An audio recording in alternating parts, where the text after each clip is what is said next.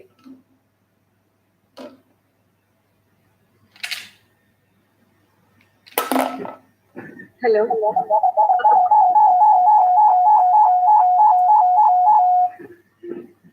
Sorry. Yeah, I just want to ask, like, in this situation, the example you have used is the kids' school and how the caretakers are taking them.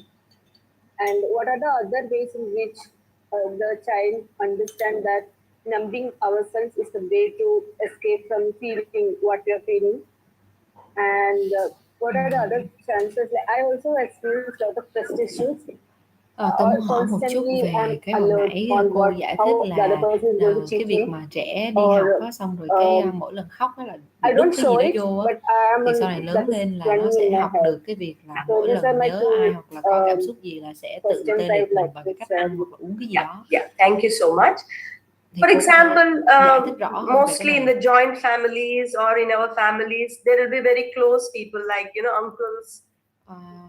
Sometimes, they just come and touch children and inappropriately, and the child doesn't feel comfortable with that. Có đông thành viên chẳng hạn. Okay.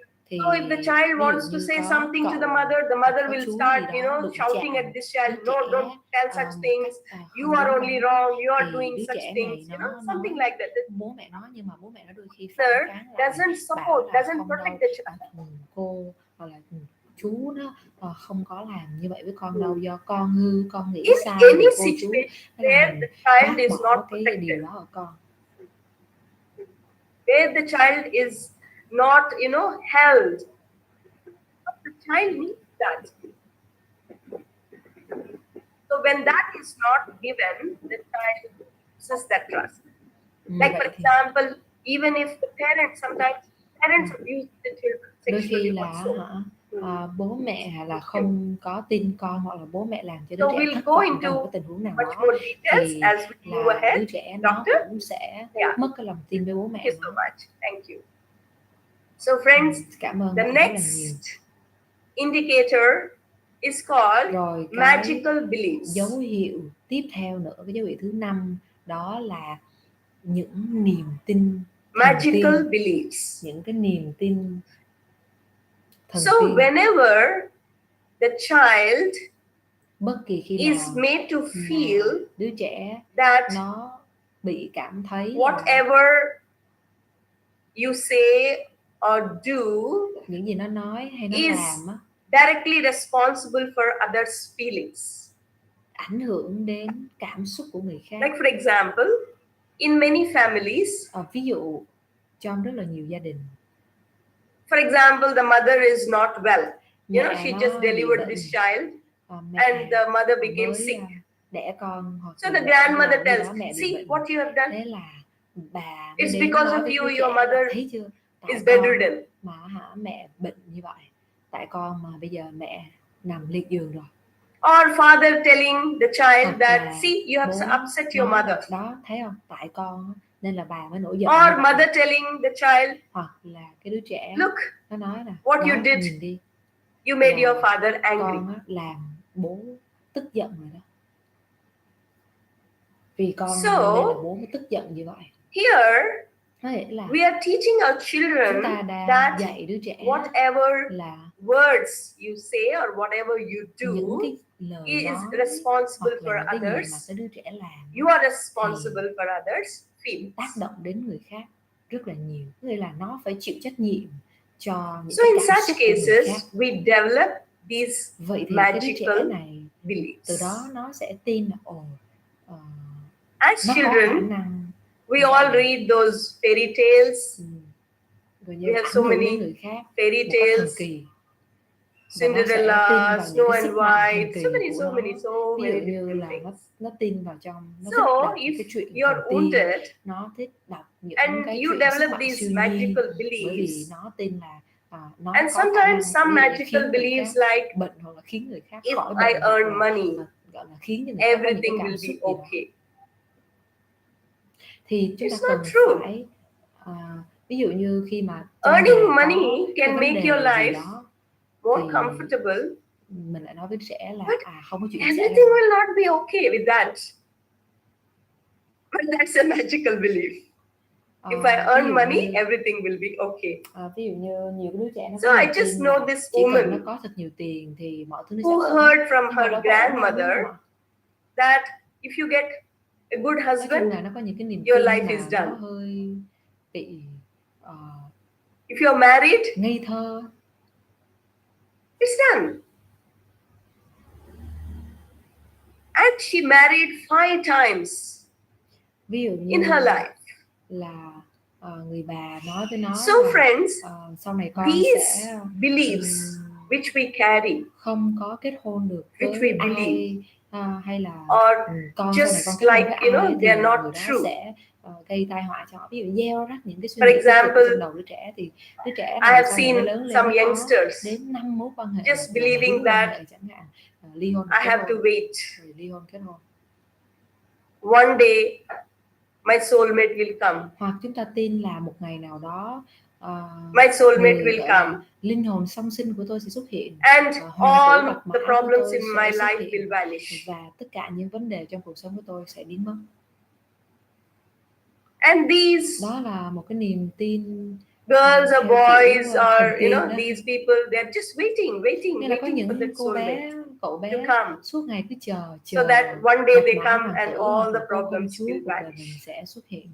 Thì lúc đó It's a magical belief. mình sẽ hạnh phúc mãi mãi về sau, nghĩa là happy ending. They're ever always after. waiting for that prince to come on that white horse. Chờ And they're getting old, but still hoàng they're tử waiting gửi một con bạch for mã that đến prince đón to come on mình that để white cứu horse mình and khỏi take cái them cuộc away so đời that đau khổ, they can vật live vã. happily forever. Rồi sẽ dẫn mình đi đến lâu đài So, hạnh phúc. for Hoặc là họ cứ tin là sẽ có một boys, linh hồn the magic sinh ra is là dành cho mình, và sẽ to find the không có right ai đâu phải girl. chờ đúng cái người đó cơ, nhưng mà chờ mãi And for chờ thấy girls, không thấy ai hết. to wait patiently for that prince.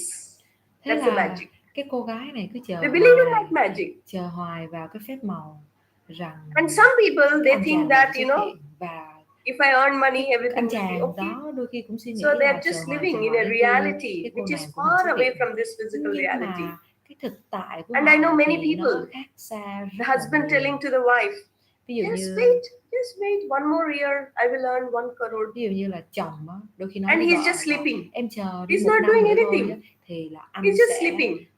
trở thành And he's triệu believing phú. in Nghĩa that là magic. anh cứ tin vào trong một So cái phép friends, màu all gì đó sẽ these xảy ra, magic nhưng mà ông lại chẳng beliefs chịu làm việc gì cả. we Anh have cứ niềm tin là sau này when tôi sẽ the giàu. child is wounded. Bởi vì sao? Because Đôi khi we có những don't người có những cái niềm tin discriminate rất between là, what is reality and what is magic. Because what we rất là phép màu, heard rất là thần in our tiên, childhood, nó we không có believe thực in tế, that. nó bị ngây thơ quá đáng á. Because nó không we gần are với thực still tại, bởi vì acting cái đứa from trẻ that wounded bên trong state. nó bị tổn thương. Cái đứa trẻ bên trong hồi xưa nó đã And không chấp that nhận cái thực tại wounded của nó. child is reacting to everything. That wounded Con nhỏ child nó đã bị nói is là affecting nó our phải chịu life trách nhiệm now. cho cái chuyện này chuyện So kia. how many of you Thế can là vì resonate nó with these mà magical bà nó beliefs, bị bệnh, hoặc là friends? vì nó mà ai đó qua đời chẳng hạn giống vậy. Vậy thì ai ở đây ai thấy là mình có dính Yes, vô who would trong like to cái share? niềm tin Harika, thần tiên, you can niềm choose. tin phép màu này, cho số 5 đi ạ.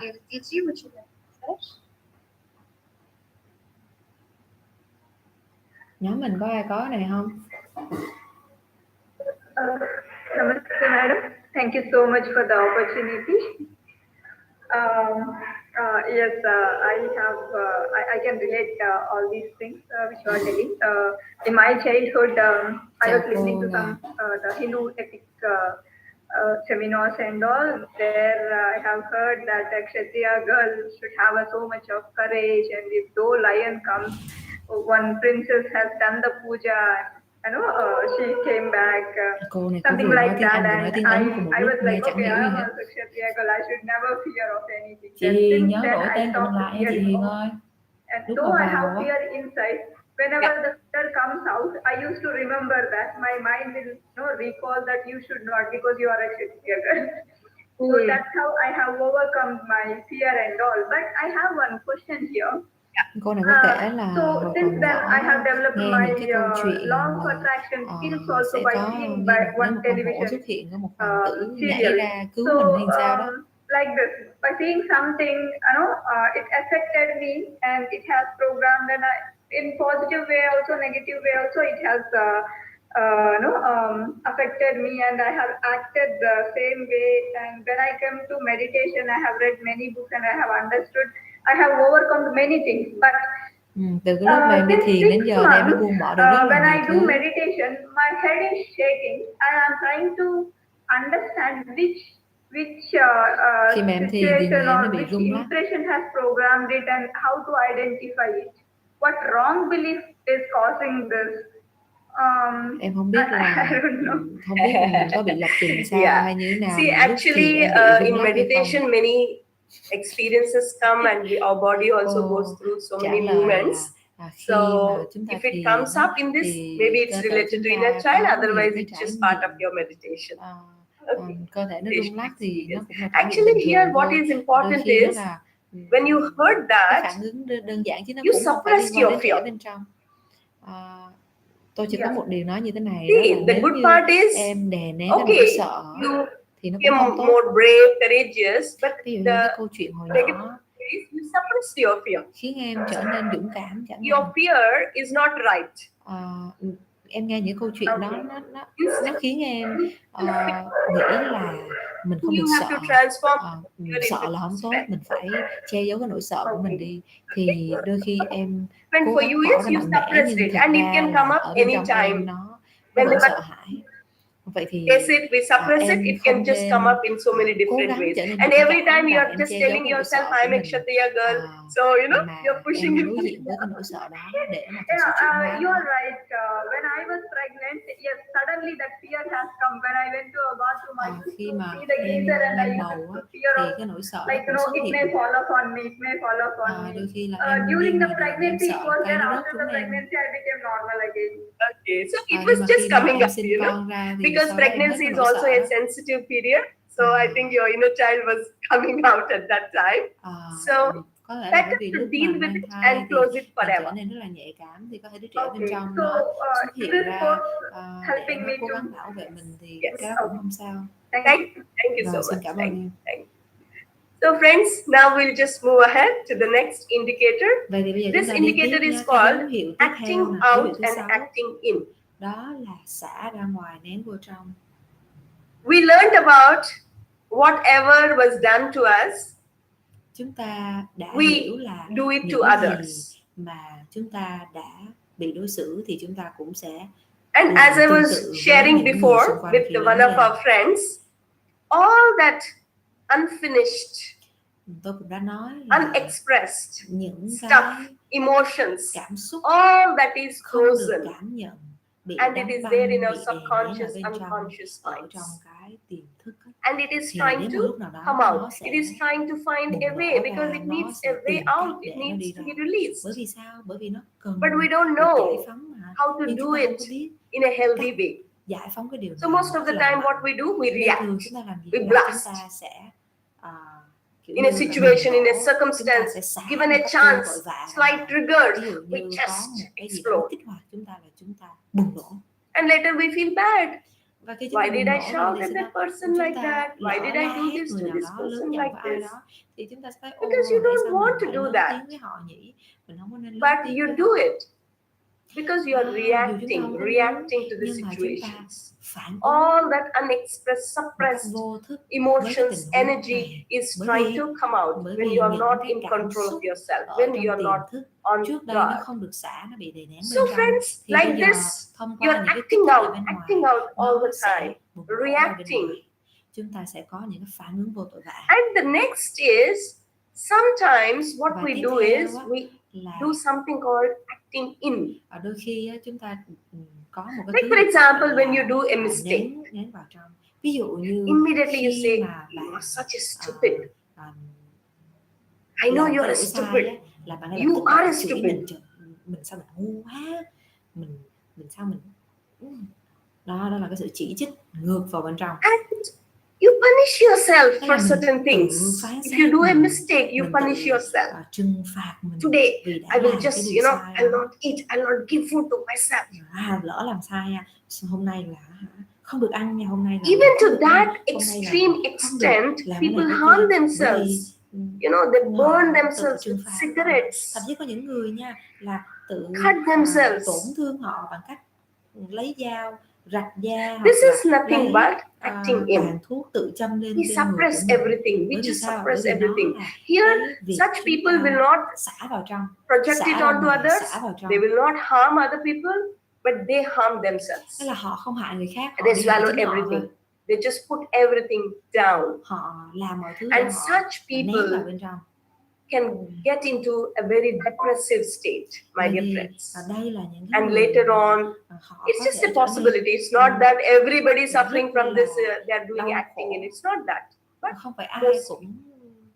so they suffer from backaches, headaches, gastrointestinal problems, những ai mà bị đau đầu nè, bị những asthma, ví dụ như because they're acting in, they're putting everything into themselves. Cái bệnh ở bên trong á. So this can happen.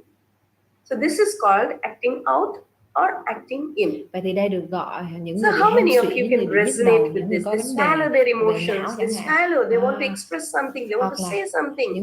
They want to say they're angry, but no. Tuyến giáp nè, họ không nói ra được, họ nén ở bên trong, thì họ cũng bị như vậy luôn. Bây giờ chúng ta xem thử coi, chúng ta hay xả ra ngoài hay xả vô trong mà. Ai bị vấn đề số 6 á, đánh con số 6 coi xem thử coi. Hello. Mình hay xả lên người khác hay là mình xả vô chính mình? Thank you. I could xả ra ngoài hay xả vào trong? Resonate very strongly with this. With my father. He suppressed so many things, thấy rất là giống bản He's not there today. It's been more 1.5 years now. He's passed away. Bố tôi là một người rất là đè nén. Now I feel so deeply that what he must have gone through, because I have seen him suppressing. Bố tôi qua đời 1 năm rưỡi rồi, nhưng mà bố tôi là một người rất là đè nén. Today I can understand. And second was my first husband. Today this is my second marriage. In my first marriage, my husband also did the same. Cũng y chang như vậy luôn. He used to drink, he used to suppress. Anh rất là đè nén những cái cảm xúc mình vô trong. I could see in him. Tôi có thể thấy được cái điều đó. Now, that he was not allowed to express himself in anh ấy his không family. bao giờ cho phép Being bản the thân younger child, được nói ra cảm having xúc an của elder mình. sister 7 years older than him, she was more of authority in the family. Bởi vì là anh ấy có một cái người chị hơn mình 7 tuổi, rất là có quyền ở trong nhà và được yêu thương rất là nhiều. Và chồng thứ nhất của tôi thì ở trong nhà anh không được yêu thương bằng. Và nói không có ai nghe ai tin hết. These two male characters, two male members in my life, I can resonate. Vì tôi nhìn thấy là có bố tôi và có người chồng thứ nhất của tôi là đè nén như vậy. Because he was not expressing, I also adopted the same style of not expressing myself in front of my in-laws. Họ như vậy thì tôi cũng có whereas xu I hướng was là not không that thể hiện personality, cảm xúc but của I mình adopted ra. his style because Nên là tôi không he có was tính của doing tôi như that, vậy, so I nhưng felt mà even I couldn't do that because he is not doing so. Even I cannot do the same thing. But when I started expressing in some small areas, and that created a drift, and that's how I got separated. And then I felt so liberated, and even my daughter adopted that same style. So it is such a big ripple effect which I can Vậy thì resonate tôi nhìn now. thấy được là cái Thank you việc so mà much. nén ở And bên trong á, I don't nó know diễn now ra how do I help my với daughter, bản thân tôi và because những người xung quanh như she thế has nào. adopted it and I can see Và her. bây giờ là tôi thấy là I con can gái tôi see cũng như that vậy she's luôn. suppressing herself Đôi in khi lot là of areas. con She's tôi 21 years nó now, but still she has that. So I nó là don't 21 know tuổi rồi how do nhưng I mà cái help gì nó her. cũng gọi là kìm nén Yeah. hết. So first, Thank the you. best thing, thank you so much. The first thing what we all can do is first to work on ourselves. Và thì đầu tiên chúng ta phải tự chữa Unless lành mình until trước we ha. work on ourselves, unless until we heal Chỉ khi ourselves, chúng ta tự we chữa can't lành help mình, our chúng ta children. thay đổi mình thì chúng ta mới giúp được con. Chứ còn cứ muốn giúp So con the không giúp first được step đâu khi mà mình còn đầy vấn đề. Ma'am, I have learned gradually over the last 2 years, 3 years, and with my husband now, he was initially very narcissistic. But when I started reading about a lot of things, and now I can see in him, he's also been a lot of things in his childhood, due to which he has adopted that style. However, I've worked on myself in and now a lot of things have opened up, got closer. There are a lot of changes in my husband which I can see now. I'm so grateful. I'm happy. I'm working on myself and changing that, small things. But now I need to work on my children. How do I do that? That's the help I need. Thank you, ma'am. Definitely. Thank you so much. All the best to you. Yeah. So friends, chúc những điều tốt đẹp nhất đến với chị. The first thing we all need to understand is our children, they learn through modeling. Nó học thông qua chúng ta đó mọi người. Whatever we say, whatever we tell them, if it is not coming from within, từ ở bên trong, they don't thì con accept it. Nó sẽ không chấp nhận đâu. So they need right modeling. Vậy thì con they just learn through observation. Nó học thông qua so sự quan when sát. we work on ourselves, when we heal this wounded child within us, then we can just pass on something beautiful to our children. Otherwise, we pass on our own wounds. Chứ còn không, các bạn có tổn thương gì We also love our children. We pass on our love, but we also pass on our wounds to our children, and it continues for generations. So the first step is, let us forget during this etreat that we are married and we have children. Otherwise, most of the time, whenever we are going through these processes, when we are listening to this, some parents, they start feeling guilty. Oh, I have done this to my child, I have beaten my child, I did this to my child. We don't need to feel that. We don't need to feel that because it's over. And we did that in our ignorance. We were not aware of. So, the first step is to focus on our wounds, to focus on our healing. And when that happens, your whole energy shifts, your whole energy changes. And then you will learn how to help your children also. Friends. So now the next indicator is intimacy dysfunctions. There's something called intimacy dysfunctions. We are all caught up in this, most of us. The fear of engulfment and fear of abandonment. Some of us, we want to live all alone. We want to isolate ourselves because we have this fear of engulfment. And some of us, we have this fear of abandonment. So we just in very, very, very abusive relationships we stay. Abusive situations we go through. We don't want to, we don't like it, but we just go through that because we have a fear of abandonment. Let me be in this state. Let me be in this situation. Let me be in this relationship. Otherwise, I will be abandoned. And some of us, we are caught between these two, fear of engulfment and fear of abandonment. So, for example, if a man is madly in love with a woman, Có thể là người đàn ông này yêu And cô when này the một cách điên woman cuồng starts luôn. coming closer to him, Xong rồi cái cô when she này mới starts đến getting gần anh intimate chàng with này. him, Và khi mà bắt đầu he will thân start ái với anh finding a này, list of points. Oh, this is not good. I don't like xong this. rồi I tự don't nhiên like cái anh that. chàng này ảnh mới bắt đầu thể hiện nó, tôi không thích cái này, So tôi không thích that cái kia. he starts pushing her away. Có nghĩa là khi mà cô này đến với anh này rồi thì anh này bắt đầu đẩy cô này. And for few days, Sau they một don't vài talk ngày with each other. thì họ không nói chuyện với nhau nữa. And again, they come Và close xong rồi cái họ to lại each đến với other. nhau. Then again, they Xong rồi find cái some họ excuse. lại thấy là lại tìm ra Because cái lý do gì đó, we cái want biện minh gì someone đó, to nói love us. không được, xong mình lại đẩy ra. Có nghĩa là sao? So we allow other Họ people to come close to us. Ai đó yêu mình, When that nên họ person cho starts coming cái người too kia vào close, cuộc đời. Nhưng khi cái người kia đến then gần we với start họ feeling rồi suffocated, thì họ cảm thấy and we bị push them ngộp away. thở, họ cảm thấy sợ hãi, xong cái họ đẩy người kia ra xa. Because we have a Cái fear nghề of vần chuột. abandonment, Và bởi vì before chúng ta có somebody cái nỗi sợ bị abandons bỏ me, rơi á, let me abandon nên this họ suy person, nghĩ là trước khi so người that này I bỏ will rơi not tôi experience sẽ this bỏ pain. rơi họ để mà tôi không phải trải nghiệm cái cảm xúc của việc In bị bỏ many rơi. relationships, Có this rất là dynamic nhiều những mối quan hệ is đây operating, là my dear cái friends. năng And lượng đó, nó you will chảy not trong allow những mối quan people hệ to đó. get intimate with you. Và khi mà bạn bị tổn thương như vậy, bạn sẽ không So you cho have a phép ai problem. lại gần mình đâu. Then you're Bạn sẽ confused. không cho Oh, phép I ai love this có cái person. sự I thân ái was với in bạn. love with this person. We both loved each other. But Thế là how bạn come hỏi là we don't tại sao have an hai người intimate yêu nhau relationship? nhưng mà lại Why không I thể don't đến được allow với him nhau? to come close to me Tại sao or mình yêu người đó come nhưng mà không cho close người to đó lại her? gần mình? Xong rồi lại cứ có cái lý do này lý do kia để đẩy họ ra xa. This is the fear of engulfment and fear of abandonment, Bởi vì friends. có cái nỗi Before sợ, somebody kết abandons nối us, và cái nỗi we sợ abandon them bị so that bỏ we rơi. don't experience that pain. Vừa muốn kết nối mà vừa sợ bị bỏ rơi. This is called intimacy dysfunction. When you have these intimacy dysfunctions, you can't be happy in your marital life or in your love relationships. You will have problems. Không thể nào hạnh phúc trong hôn nhân hay trong chuyện yêu đương được. So, how many of you resonate with this? Bao nhiêu người thấy mình có vấn đề này ạ? Yes. Có thể nhắn số 7 vào trong phần chat box được không? Yes. Who would like to share? Tamanna.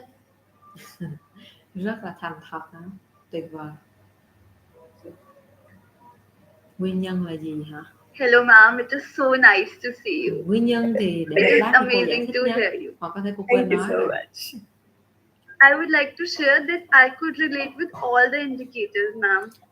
Tôi thấy là mình I could y relate chang with the những gì cô offender nói. one because I was beaten up with everything my was available to my mother. I was beaten with balan, with jharu, everything I could remember.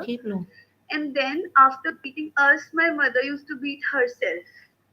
She would get so sad. Mẹ đánh chúng and tôi then xong rồi thì used mẹ to buồn feel quá, so mẹ tự sorry. đánh mẹ luôn. Like even if I was fighting with my brother, nếu như mà she tôi would cãi beat nhau với em us, trai á, thì then she mẹ would sẽ beat đánh hai tụi herself tôi, up, xong rồi then she mẹ would sẽ cry. đánh luôn cả mẹ. Then we would apologize to her.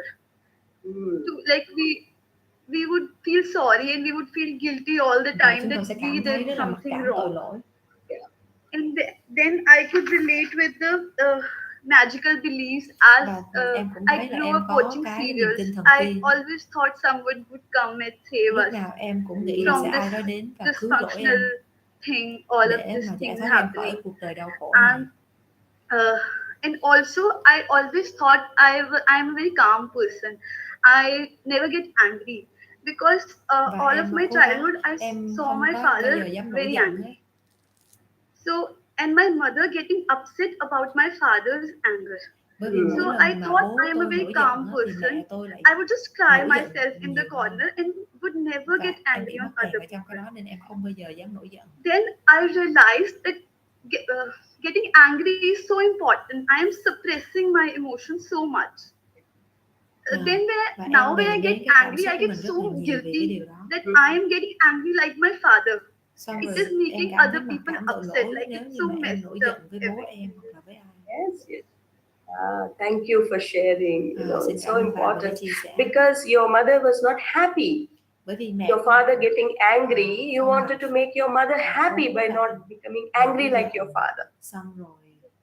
But the anger was there. Okay? Anger was there. If you express your anger, you will be a bad girl, bad person. So you don't want to be that bad person.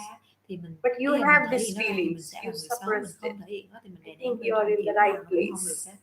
Là chúng ta One cần more phải thing học I cách want to xả cái cơn giận ra một yesterday cách we lành mạnh, made the inner child, không but làm how tổn to thương ai hết. console that child who, like, when we visited the inner child, that child home, I could see my parents fighting. How Khi to mà console hôm qua such em child? quay lại với I cái could ngôi nhà find của no mình thì words em to thấy bố console mẹ cãi such nhau, child. đánh nhau. And that's what we are going to do every Bây day, giờ phải làm step sao? by step. We are going to Mỗi ngày em học care for từng our bước một, child, từng bước một em sẽ chăm sóc lại đứa trẻ đó. child. Okay, all the best. Thank you. Cảm ơn em. So friends, the next major indicator is called non-disciplined behavior. Ở bên cái gương này không có nhắn tin được đâu chị ơi. In our childhood,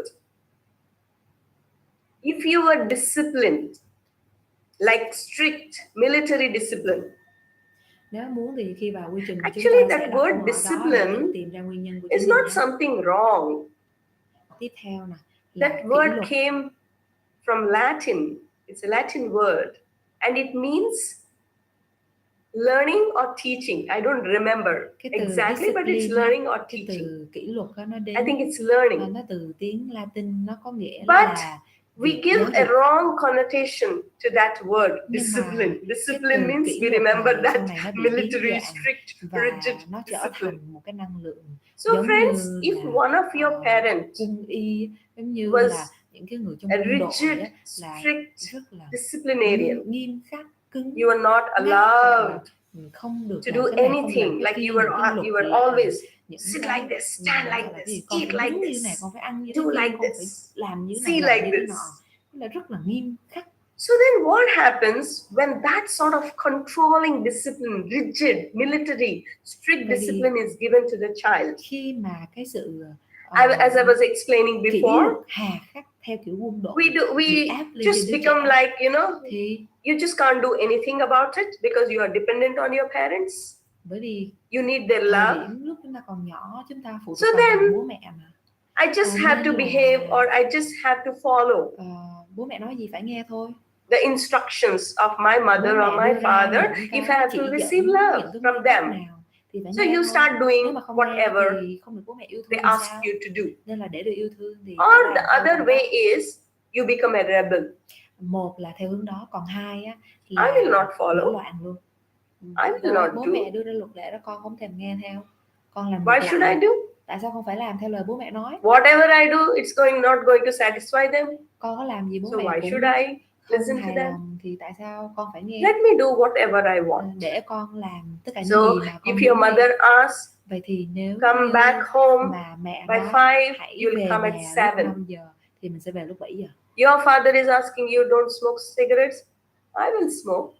Nếu như mà bố mẹ nói là con không có được hút thuốc thì nó sẽ hút cả. I will do whatever I want in my life. Con biết con muốn làm gì. Nobody can dictate me what I should do in my life. I can do whatever I want. So that sort of non-disciplined behavior we start developing. Nổi loạn đó, cái kiểu because of our nó wounds. ngược lại với cái sự kỷ luật, bởi vì cái tổn thương của So chúng ta, friends, we need to đặt understand this non-disciplined behavior. Vậy thì những hành vi when we become adults, khi chúng ta we là just người lớn, exhibit this behavior in so many different areas of our life.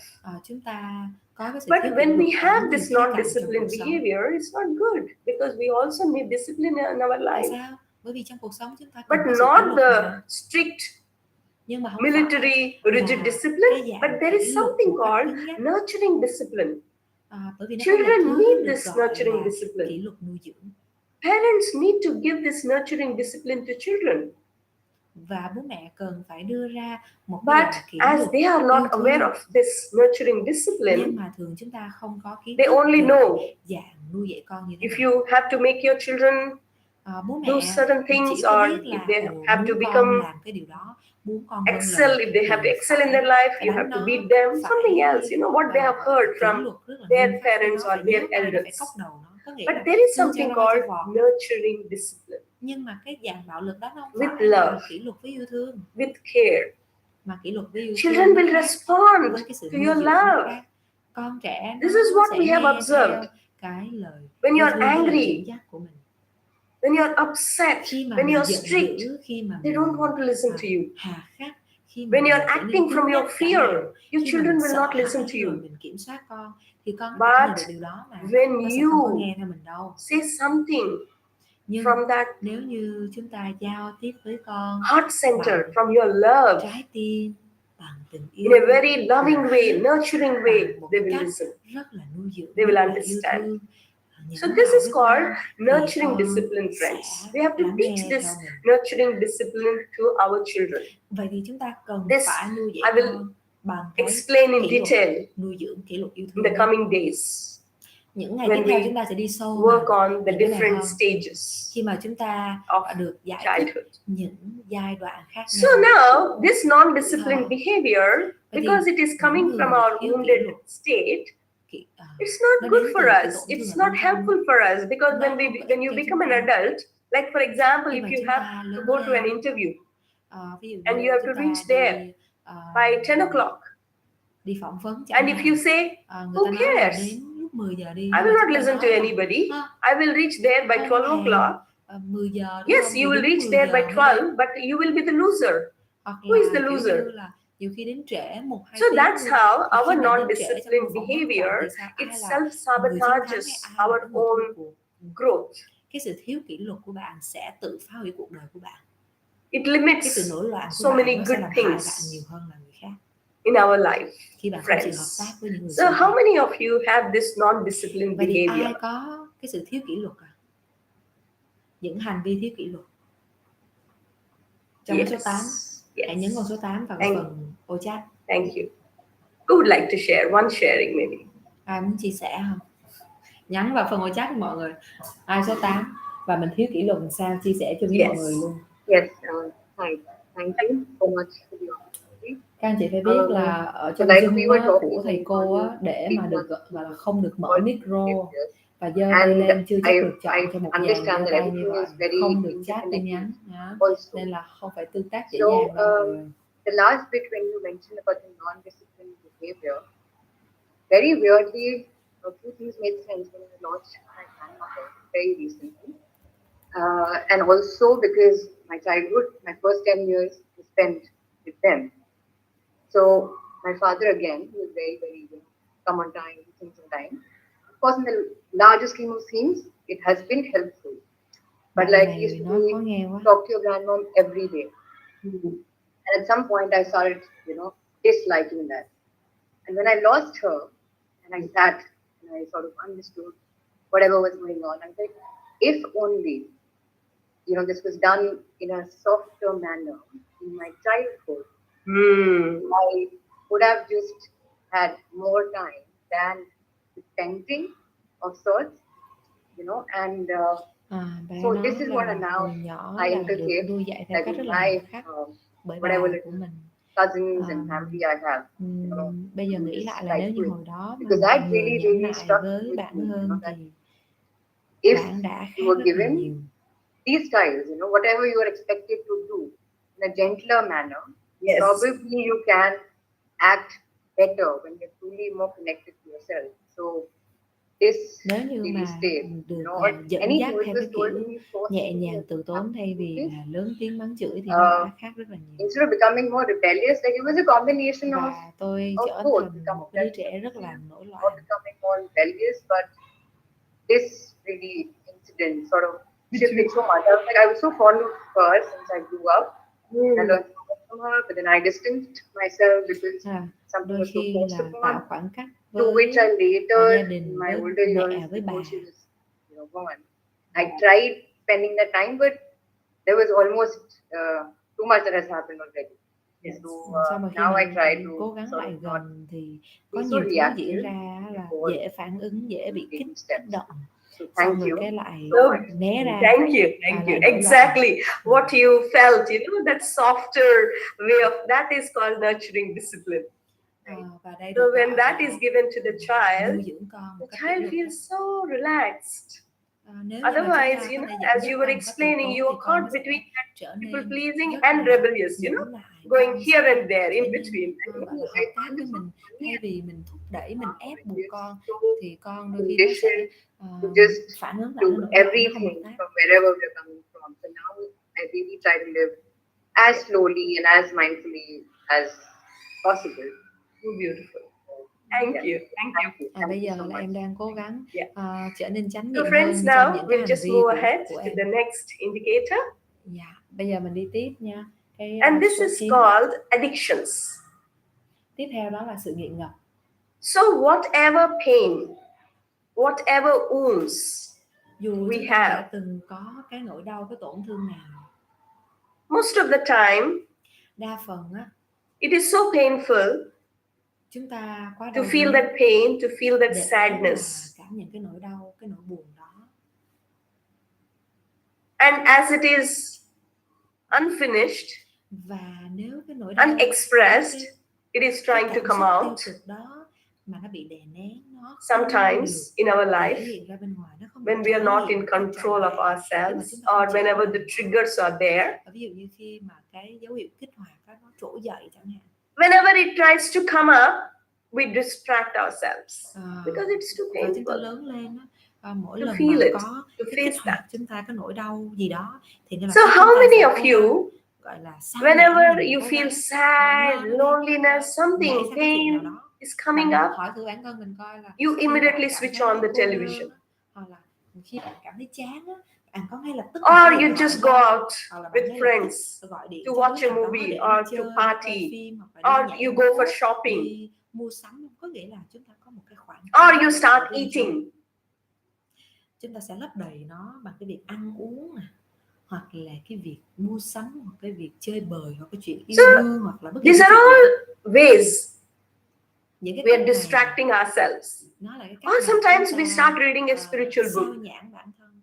Thậm chí có những người còn đi Reading a spiritual book is better than, drinking alcohol or smoking a cigarette. But this is also a way of đọc sách tâm linh hay là học tâm linh, ít ra nó còn escape. tốt hơn là đi nhậu nhẹt, đúng không ạ? We're trying to tất cả những escape. cái này nó đều là sự We are trying to bypass chạy trốn something. We are trying to divert ourselves. sao nhãng bản thân mình. So friends, all these addictions are nothing but we are just những người mà distracting ourselves or numbing ourselves. Hay dùng cách này cách kia để mà che giấu nội tâm, để mà làm tê liệt cảm xúc của mình. Because you feel good. If you drink alcohol, maybe you're feeling lonely and you're just sitting with a glass of wine and you drink 10 glasses of wine. Những lúc như vậy chúng ta you start feeling elated, you start feeling chúng good. ta cảm thấy là mình ổn hơn, mình cảm thấy cái cảm xúc của mình đã được nâng. And you sleep well, but again next day the loneliness you feel when you're all alone. Nó lại trỗi dậy, mình cảm thấy. So with all these addictions, we are just distracting ourselves, numbing ourselves. Nghiện ngập. So for some, có trong cuộc đời họ để họ làm tê liệt cái cảm xúc của mình. Họ tê liệt. Actually, it is not the physical hunger, it's the emotional hunger. Nhưng mà họ có thật sự đói không? Especially họ không có đói, nhưng họ 30, 40, 50 years back, women. Có một cái cô kia 35 tuổi. It is so advanced. Women also can drink and smoke, but in those days, for them, there was no outlet. Whenever they were feeling sad, angry, có buồn, they used to eat food. Thì họ làm gì? Họ ăn. Even nowadays, tại vì phụ nữ most of us, thậm chí ngày nay cũng như you're upset, you just go and eat. Buồn, bạn tức một cái gì đó, bạn làm gì? You're feeling unloved, you just go and eat. Bạn không cảm thấy được yêu thương thì bạn làm gì? Bạn có what you need is just one ice cream, but you eat 3 ice creams, 4 ice creams, or 4 cakes. Bạn chỉ nên ăn một cây kem thôi, nhưng mà bạn 3 cây kem, 4 cây kem. And some of us, và có một vài we drink alcohol, we smoke cigarettes, rượu, bia, thuốc lá, we take drugs, dùng cả thuốc phiện. And some of us, we just go out for shopping. Một vài người thì họ nghiện. Some of us, we are addicted to our gadgets. Thì là nghiện điện thoại. This is the most important addiction nó đều là nghiện hết đó. Of the present times. We are so addicted. Nghiện TikTok. Morning to evening. Từ the sáng whole, đến tối. maybe not evening also, the whole night. Bây giờ people are with their là xuyên đêm luôn, đúng không ạ? Nghiện mobile phones or gadgets. Nghiện. This is an addiction. You're sitting with your laptops all the time. Là ngồi với laptop thôi chứ không thèm nói chuyện với ai hết. I understand that technology has its own role. Là công nghệ. But technology should be used only whatever is needed. Chỉ được dùng khi mà bạn thực sự cần. But the addiction Còn cái việc bạn that we nghiện are nha, having towards rằng these á, là bạn phải có cái đó, có machines đó bạn chịu không được, bạn cảm is thấy very khó chịu, bạn cảm thấy dangerous, thiếu my dear thốn, friends, thì nguy especially hiểm the lắm, children. đặc biệt với con trẻ. I'll just go into the details later. Một lát nữa tôi sẽ đi So vào all trong these phần chi are tiết. different addictions. Vậy thì tất Addiction cả to những work, cái này đều là addiction to nghiện, sex. nghiện công việc, What nghiện you need tình is dục. love, Tất but cả you những are gì giving chúng ta cần là sex. tình yêu, nhưng mà It's chúng an ta addiction. lại nghiện tình dục. So how many of you can resonate Vậy thì có bao nhiêu with these người addictions? có thể cộng hưởng với cái việc Who would nghiện like ngập to này? share? Có ai nghiện không? Nghiện chồng, nghiện con cũng là nghiện nha. Không có nói chịu không nổi. Phải có một cái gì đó để bù đắp lại cho sự thiếu thốn của mình. Bạn nhấn số 9 đi ạ. Dr. Smita, if you would like to share, you can turn on your camera so that I can add it to the slide. Có ai nghiện đâu ạ? Số 9. Nghiện công việc trước đây.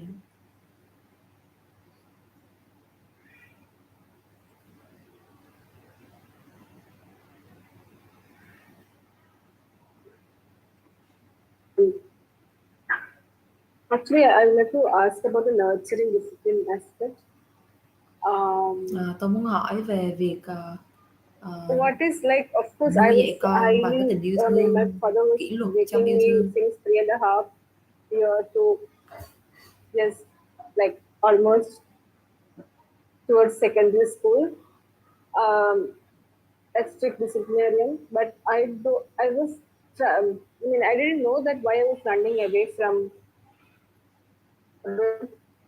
Mạng cô này có vấn đề nên là không nghe được cô nói gì luôn. Doing things to do and like that. But with the time that like the things. Nghiện cái gì mà I think your network is bad here now. Nhắn cho mọi người biết là mình nghiện cái gì nhé. Later. Còn thì còn lại thì sao? Có ai nghiện cái gì không? Nghiện thành công. Shivaliji, can you? Nghiện được khen. Ở đây có ai nghiện điện thoại không? Namaste, Dr. Lakshmi. Xin chào cô Lakshmi. This one, like whenever I have problem with it, when my husband is struggling with his office work or my son has problem with his studies, anything, that immediately like I feel like it's my responsibility, and like reading spiritual books or doing some fasting and like regular set of like 1 week doing some prayers. I think that will, because it's like nothing much I can do. It's like dead end. There's no way I can help them, but I want to help them. And I feel like it's my responsibility. So I do these things. And when something is seriously, like with my son in school, he's struggling with something, then I immediately like meditation, like and try to send positive energy. Thế là khi mà chồng tôi và con tôi có vấn đề gì á, thì ngay lập tức là tôi sẽ cố gắng làm cái này cái kia, đi cầu nguyện, tâm linh, thiền định, đọc sách để mà giải quyết giúp cho họ. Bởi vì tôi cảm thấy tôi có trách nhiệm phải giúp cho chồng cho con mỗi lần họ có vấn đề. Nếu mà không giúp được thì tôi cảm thấy rất là bức bối. But still it's diversion. So when you heal and then doing it will really help you. Yeah. Yes, thank you so much. Thank you. Cảm ơn rất là nhiều.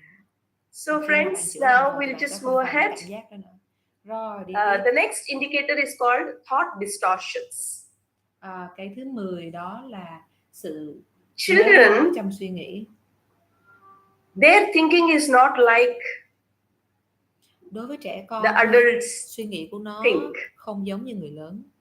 Because their logical mind is not yet developed. Sự logic trong não trẻ nó chưa được phát triển. So they absolutize things. Vậy thì đôi khi trẻ con that means all or none. Kiểu như là nó khiến mọi thứ nó mang tính if you don't love me, then you hate me. Ví dụ như một là bố mẹ yêu con, còn không yêu cứ là ghét rồi. That's it. There's no in between for them. Nó chỉ có yêu hoặc ghét thôi. All or none film, black and white. Cái gì mà nó ở giữa hết đó. Có nghĩa là trắng hoặc đen. If you don't love me, then you hate me. That's Nếu mà bố mẹ không yêu con thì bố mẹ ghét con rồi còn gì. Đó. Trẻ con nó có một cái dạng suy nghĩ tuyệt đối. As I have already explained to you, they're not logical. Bởi vì là trẻ con cái độ tuổi đó nó không có logic. If father doesn't love me, then all men they don't love me. không yêu tôi thì chẳng có người đàn ông nào trên đời yêu tôi cả, thế giới này không yêu tôi cả. If father has no time for me, Nếu because mà they're bố egocentric, I tôi told không you có that thời children are gian cho tôi egocentric. thì sao? If father has no time for me, that means Có nghĩa là something is wrong with me. có That nghĩa means là I'm bad. tôi bị sao á, tôi có vấn đề. Hay là đứa trẻ nó có những cái So friends, they rất là can't méo mó trong suy nghĩ đó. differentiate between thoughts and feelings. Và nó có cái sự khác biệt giữa suy nghĩ và cảm xúc. So these thought distortions, những cái suy nghĩ when we become méo adults, mó này, nếu mà nó they just can't, they can trigger us. Like for example, once đứa trẻ nó lớn a couple, they were traveling abroad. Có một They were cặp just đôi sitting yêu somewhere nhau in the airport, đi du lịch, and this đang wife ngồi ở was sân just bay. going through a magazine, Thế là người vợ and she just đang saw an advertisement, xem một cái tờ going báo, to Australia, holiday in đang Australia, nhìn thấy something. là đi du lịch ở tại Úc rồi này nọ. And she said, "Wow, I like, you know, Người I vợ like mới nói Australia là, so much. I want to chồng go ơi, there em rất one là day." thích Úc, hy vọng một ngày nào đó vợ chồng mình And sẽ đi du lịch. immediately, Thế là this ngay lập tức, husband got triggered. ông chồng bị kích hoạt. What do you think? Ông chồng mới nói, em nghĩ sao vậy? I'm working like a donkey day and Ngày night. nào anh cũng làm việc Do you như think là một con I'm trâu con bò incapable? từ sáng đến tối. Mà Do em you think I'm not good em enough? nghĩ là như là còn không đủ I'm hả? working like a donkey day and night. And are you telling me that I can't take you? Em rồi còn Are you đòi telling me that đi I'm chơi not capable? rồi hả? Em nói là em khao khát được đi chỗ So này here we và just chỗ need to kia. understand that that lady was just telling that she likes Australia. That's it. She Rồi didn't khi mean là ông that chồng nổi giận her husband hay is là not ý em capable, nghĩ là her husband is not good anh enough. không No, có she khả didn't năng để mean mà that. cho em đi But chơi những he cái chỗ got tốt đẹp, triggered cho em đi Úc. Tự nhiên cái ông chồng because nổi khùng nổi in điên his theo kiểu vô childhood, lý. Bởi vì sao? always he was given Bởi that vì he was never cared. cái đứa trẻ này, cái ông chồng này hồi còn nhỏ là He was never thường cared. xuyên là bị đánh đập, không có được chăm sóc, được yêu thương. He was never given time. Nghĩa là And he was always given bố mẹ this không có dành message, thời you're not gian good enough. cho đứa trẻ này, nên đứa trẻ này cảm thấy là nó không đủ tốt. So friends, Nên là khi children mà người khác nói cái always gì á thì rất think là that dễ bị kích hoạt và cảm something thấy is là wrong with them. mình Like đang for không làm example, if tốt. mom and Họ dad đang they're nghĩ going là through a mình divorce, thiếu sót cái này cái kia. the child will feel, oh, maybe Hoặc there trong is trường hợp something wrong bố with mẹ me, I ly am hôn, bad, tự that's why my nhiên cái father đứa is trẻ nó sẽ leaving thấy là home. chắc là do mình hư quá, mình là đứa con hư They nên don't bố mẹ mới ly understand hôn. logically that mom and dad Tức là have some đứa trẻ problem nó with each other, không có that's nghĩ why được là bố the mẹ dad is có những cái leaving. vấn đề riêng của bố mẹ, nên là bố mẹ They mới think phải chia everything tay. is about them. Nhưng mà cái đứa trẻ nó They chỉ feel nghĩ được là responsible. nó phải chịu trách nhiệm cho cuộc hôn nhân của bố mẹ. So friends, how many of you can relate Vậy to thì this bao nhiêu người thought thấy là distractions? mình cũng có những cái sự méo mó trong suy nghĩ, tiện đôi khi tự biên tự diễn rồi tự khùng tự điên á. Yes, we can have one sharing. Thì mình có thể ghi số 10. Cái này đôi khi khó nhận ra đó. Mình bị điên đâu, giờ mình chấp nhận mình điên đâu.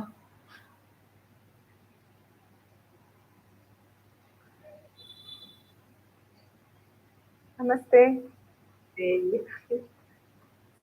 So actually, when this was being shared, I'm so grateful. Always, I used to think that my husband is not able to understand me. You know, lúc nào tôi cũng thấy why là he's chồng not tôi able to không có hiểu understand được me. tôi. But actually, like you gave such a nice example that a husband and wife are sitting at the airport and the Cảm wife ơn is cô đã đưa ra một cái ví dụ reading rất là and hoàn hảo saying về cái this. việc mà ông chồng và vợ ngồi ở Just sân one bay. second, yeah. Hold on.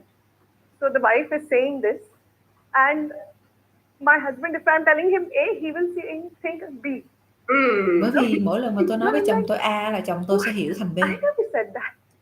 Xong rồi cái tôi mới nói là ủa, em đâu có nói như vậy đâu ta, sao mà anh hiểu thành B ta? If I said something, he's like, you want to separate. I'm like, when did I say that? Xong rồi mỗi lần tôi nói cái gì là chồng tôi sẽ kêu là em muốn ly hôn với anh đúng không? And Nên là tôi không hề nói như vậy luôn, và ông chồng điên khùng, ông cứ hay gọi là suy diễn lung tung.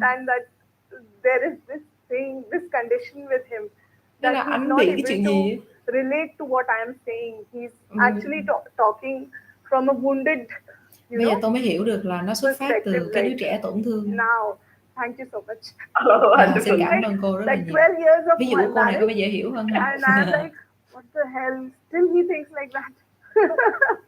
Now you can understand. Now Bây I giờ thì đã understand hiểu and rồi. relate. Amazing.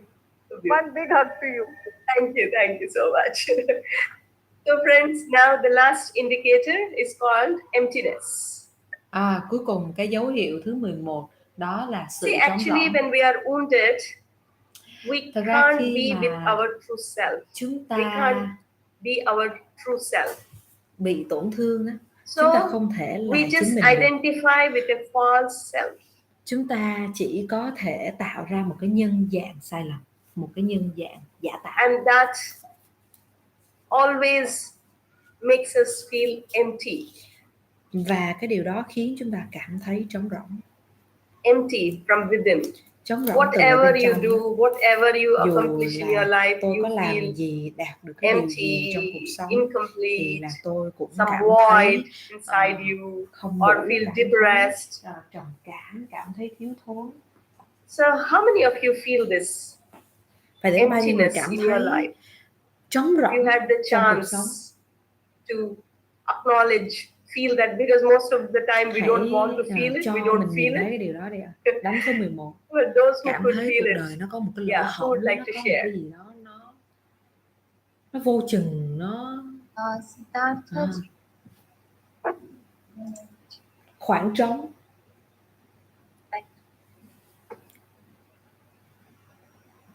Hi, namaste, ma'am. Thank you for knowledge. Yeah, I can see this. I'm a doctor myself. Là tôi After là doing con so nuôi. much, there is some kind of void within. Lúc nào tôi cũng cảm thấy có một cái khoảng trống. From when I was Tôi carrying không biết it, là but I'm able to realize it just cái now. khoảng trống nó như thế nào, So, nhưng mà bây giờ tôi mới nhận ra Me được. and my husband, Tôi và chồng tôi there is a communication issue. So có whenever vấn I đề về speak, giao also tiếp. there is a misunderstanding of him thinking. So there's always this saying, you try to get a baby and everything will be sorted. Your void will also Nên là người be ta thường fulfilled. nói là vợ chồng mà cãi That's nhau when thì I có con đi là hết how cãi can nhau. that happen? Maybe that's what is lacking within me. So maybe I try to get Có thể là đó là sự thiếu thốn ở bên pregnant so trong that tôi. there will be, I can fill this void. But Tôi then cảm I thấy cái sự realized trống rỗng. whatever I have achieved till now, whatever I did, it never filled my void. Tôi nhận ra là dù tôi có bao nhiêu đứa baby con đi chăng nữa thì nó cũng sẽ không thể lấp đầy được cái khoảng trống này. I will not be fulfilled and Tôi sẽ không cảm thấy thỏa even mãn được. baby also suffers so much. Và nếu mà tôi có con thì đứa trẻ đó cũng sẽ tổn thương, có được cái nỗi đau rất là nhiều. Nó sẽ không ổn. Nên là tôi nhận ra là tôi phải lấp đầy một cái gì đó bên trong mình trước đã. Rồi thì tôi mới cảm thấy thỏa mãn với những thứ xung quanh. Cô khen là bạn rất là thông thái đó, rất là thông minh, nhận ra được cái điều này. Và mỗi một cái bước khi mà tôi đi thì là tôi nghe những gì mà mẹ nói, tôi nghe là những cái đó là tôi rất là hay muốn chiều lòng mẹ tôi. Và đôi khi là tôi chiều lòng những người xung quanh là tôi quên luôn là tôi là ai, tôi muốn cái gì trong cuộc đời này. Gửi những lời chúc tốt đẹp nhất đến với bạn. So friends, now with this we have realized, vậy thì các bạn we ơi, have understood that nhờ cái all điều of này us chúng are ta đã wounded. Even nhận if you ra have one mình bị indicator, tổn 2, thương. 3, 4 or all, it shows that trong 11 cái điều này your đôi khi inner chúng ta child có is một vài cái, hoặc đôi khi chúng So ta now, có nhiều cái, hay chúng ta có hết đi chăng nữa thì là dấu hiệu let là us chúng ta bị move tổn thương cái ahead trẻ bên trong đó. with this beautiful process. Vậy thì bây giờ chúng ta hãy bước vào trong một Where cái quy we trình are chữa going lành to đứa trẻ bên trong connect nha, with our inner child, để chúng ta kết and we are nối going to converse với đứa with trẻ our của inner mình. child. It's a beautiful process. Đây là một quy trình It's a rất đẹp, simple process. một quy trình rất đơn giản. Most of the time, Đa phần if we just go into meditation, some of us we are just trong thiền, distracting ourselves. But this is a chúng ta beautiful rất là dễ sao nhãng, chúng ta which cứ bypasses nghĩ our lung tung cái logical này cái mind. kia. So we are going Tôi to muốn do bạn this conscious vào trong thiền process.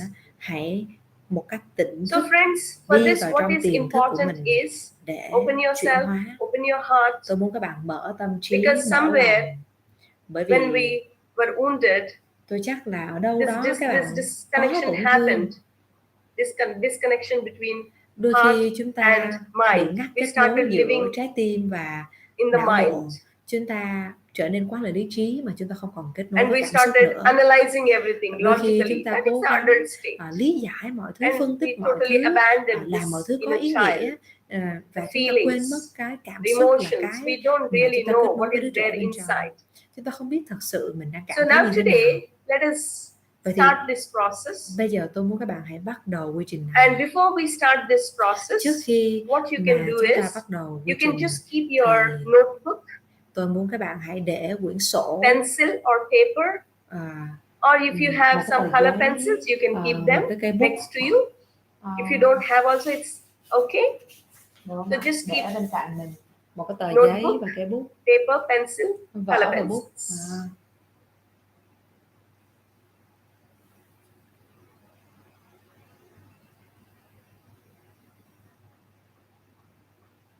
Mấy chị trong nhóm mình nên mở camera lên nhé để học hành chăm chỉ nhé. Chị Kate Nguyễn nè, chị Luyên nè, chị Đặng Thu Hà nè, Thủy Tiên nè, Trúc Linh nè. Yes.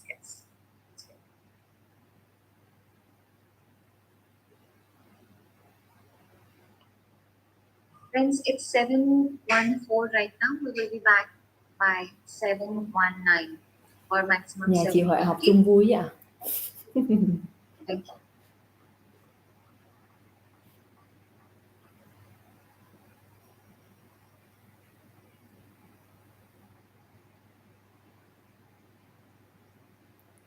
Chị Hiền với chị Nga cũng mở camera lên nha. Mọi người thực hành chung với nhau nè.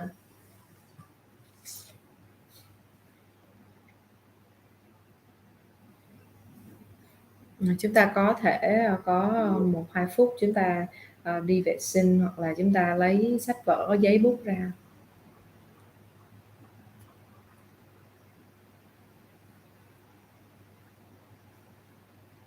Trước khi chúng ta vào quy trình thiền, chúng ta có thể đi vệ sinh đó.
Friends, let's all be back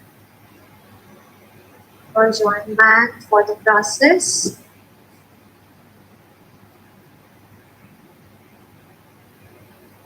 And ma'am is here, ready. So I'll come back to our places and please turn on your cameras so that we are all here present.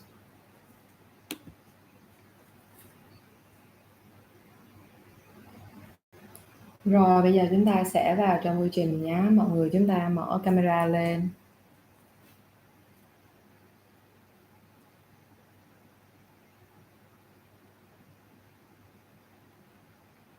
Can we start, Harika? Yeah. Chúng ta bắt đầu nhé.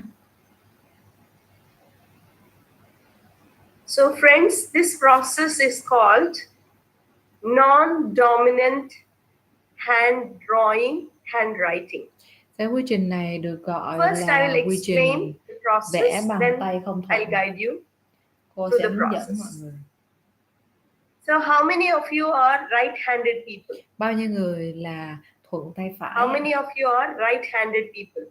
Who use your right hand Ai thuận tay the phải most? thì cho chữ P. Okay. So for you, your right hand is the dominant hand. Vậy thì tay For phải all là tay those thuận who của use mình. their right hand the most, Tay your chính right của hand mình. is the dominant hand and your left hand is Tay the trái sẽ non-dominant là tay hand. không thuận.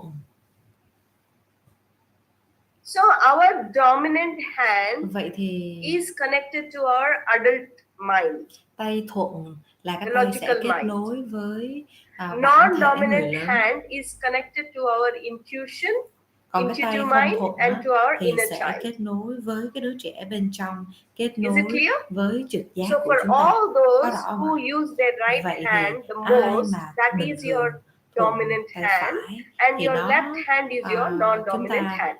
hãy dùng tay How trái many of để you kết are nối left-handed people? với đứa trẻ bên trong của mình.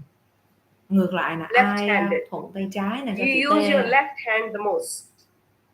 Vậy thì chúng ta thường Okay. dùng tay trái So nhiều for hơn. you, Với your những left người hand is the thuận tay dominant trái hand and your thì right hand cái is tay the trái sẽ non-dominant là cái hand for you. tay kết nối với cái bản thể trưởng thành. For Còn all cái tay those phải sẽ là cái tay who kết use nối their với đứa left trẻ bên hand the trong, kết nối most, với trực giác. your left hand is your dominant hand and your dominant hand is connected to your adult state. Các bạn nhớ nhé, tay nào thuận thì tay đó sẽ kết nối And với your cái phần non-dominant logic, hand kết is nối connected với to your cái intuitive mind, người to your inner trưởng thành child. ở bên trong mình, Is it clear? là cái phiên bản bây giờ. Okay. Còn so now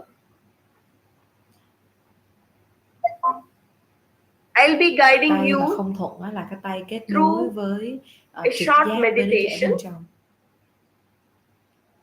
Bây giờ chúng ta sẽ All of đi you, vào you can close your trong eyes. một cái quy trình thiền nho nhỏ. Mọi người có thể nhắm mắt lại. Harika, you can play some nice Đôi khi music. có những người họ thuận tay trái nhưng mà do được dạy từ lúc còn nhỏ là phải viết bằng tay phải á, nên là viết bằng tay phải thôi, chứ còn bình thường là cái người đó là thuận tay trái. Close your eyes. Chúng ta hãy nhắm mắt.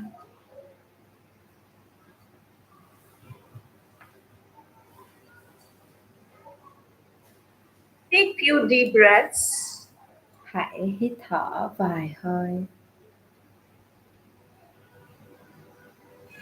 Allow yourself to breathe in and breathe out. Hãy cho phép mình được hít vào, thở ra.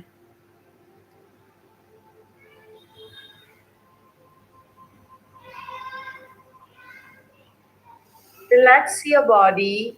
Thư Relax giãn your cơ mind. thể. Thư giãn tâm trí.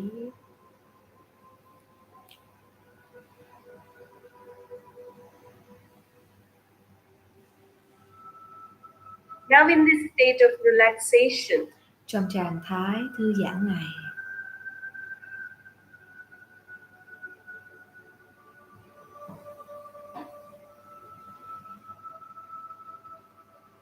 visualize yourself, feel hãy yourself hình dung bản thân của mình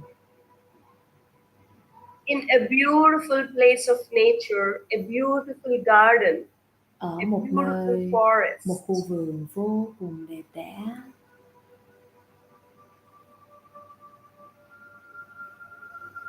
A place where you feel safe, secure, Bạn comfortable. hãy nhớ là một nơi mà bạn cảm thấy an toàn.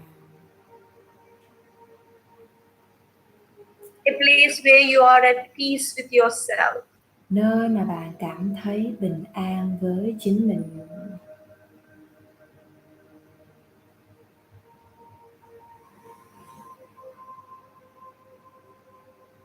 Visualize the beauty of that place with your 5 physical senses. Hãy hình dung vẻ đẹp của nơi đó bằng 5 giác quan của bạn.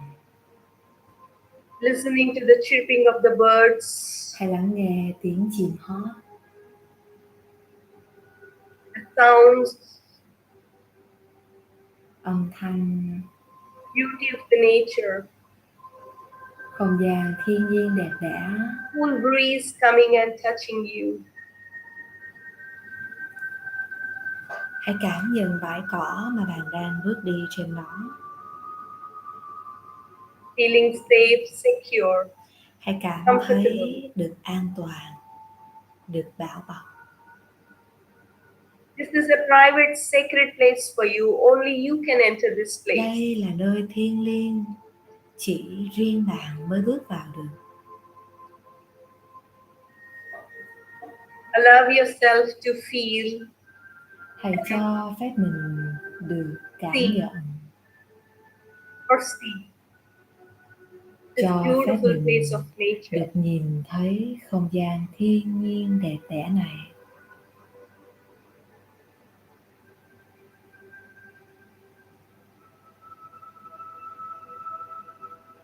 Appreciating this beautiful place of nature. Hãy hoàn toàn enjoying this nature. Với không gian thiên nhiên đó. Appreciating the beauty with your 5 physical senses. Hãy dùng cả 5 giác quan để tận hưởng. In this beautiful garden, in this beautiful forest. Có thể là một khu vườn xinh đẹp, một cánh rừng hùng vĩ, you'll be meeting your inner hay một bãi child biển êm đềm. in the middle of this garden, in the middle of this forest. Bạn sẽ gặp đứa trẻ bên trong của mình tại on a swing. nơi thiêng liêng đó. Hãy kết nối với em ấy.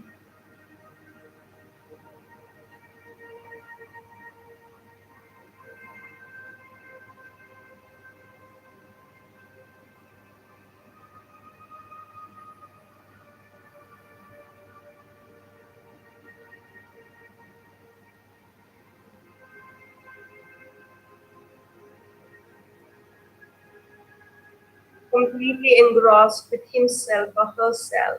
Hãy hoàn toàn in this beautiful nature. Kết nối, hoàn toàn được trải lòng với đứa trẻ nội tâm của mình tại Without không gian disturbing thiên your nhiên inner này. child from a distance. Có thể lúc đầu bạn nhìn thấy Just đứa trẻ watch bên your inner trong ở một child khoảng cách sitting xa. on this swing. Đứa trẻ đang ngồi ở đâu?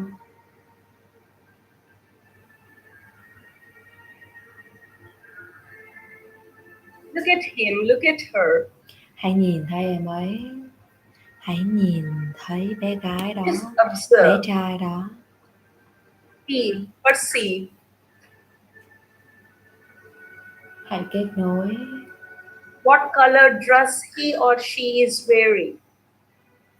Hãy xem thử coi đứa trẻ này đang mặc đồ gì, đang như How thế old nào. is he or she? Đứa trẻ này bao nhiêu tuổi? Trust the impressions, trust the feelings, trust Hãy the tin vào sensations. trực giác, tin vào cảm nhận của mình.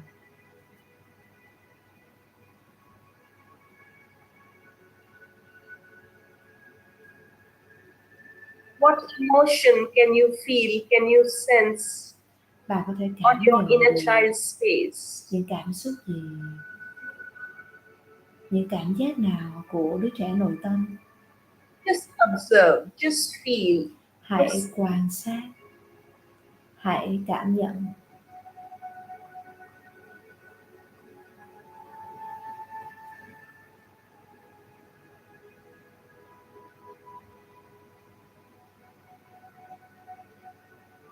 Allow yourself to feel, sense, perceive, see. Cho mình được kết nối. Whatever you needed Cho to mình see, whatever you được needed to nhìn feel. thấy, được cảm thấy những gì mà mình nên nhìn thấy, nên cảm thấy. Có điều gì mà tôi cần biết không?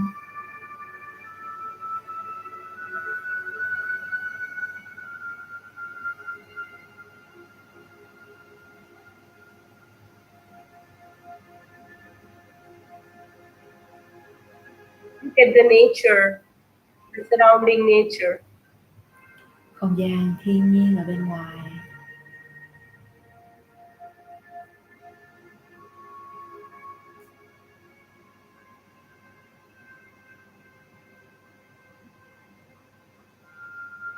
Hãy dùng không gian thiên nhiên này để kết nối với em bé nội tâm của bạn.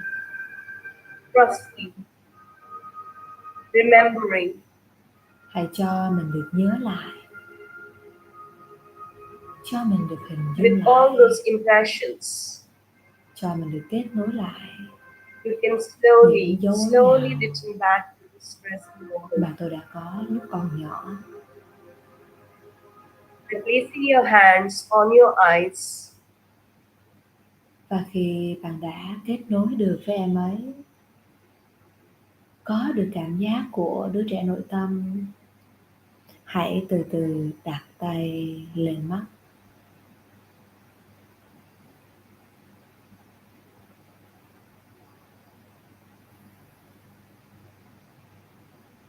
Now you can open your notebooks. Bây giờ bạn có thể mở sách của mình ra, mở vở ra.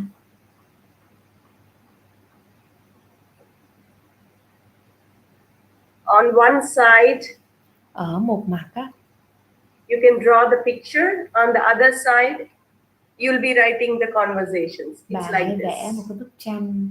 Một mặt I'll á, be thì guiding bạn you. sẽ vẽ những cái lời đối On thoại one ra. side, Tôi you sẽ will dẫn dắt nha. draw. On one side, you will write down the conversations. Như thế này.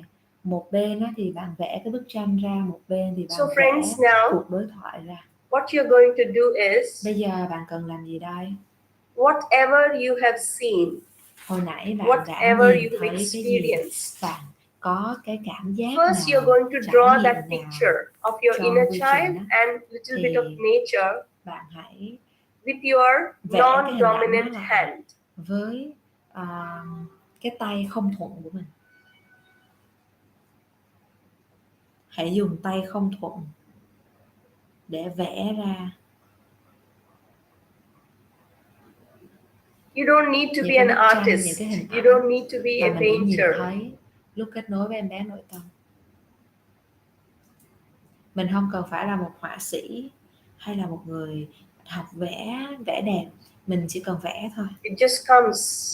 It just flows. Hãy dùng cái tay đó để vẽ ra cái bức tranh. As you put your Dùng tay pencil không thuận or nhé. pen on the paper, it just flows.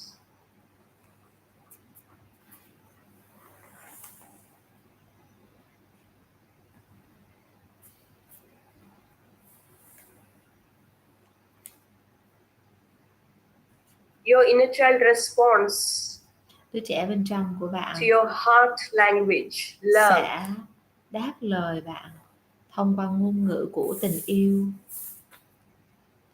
thông qua ngôn ngữ của trái tim.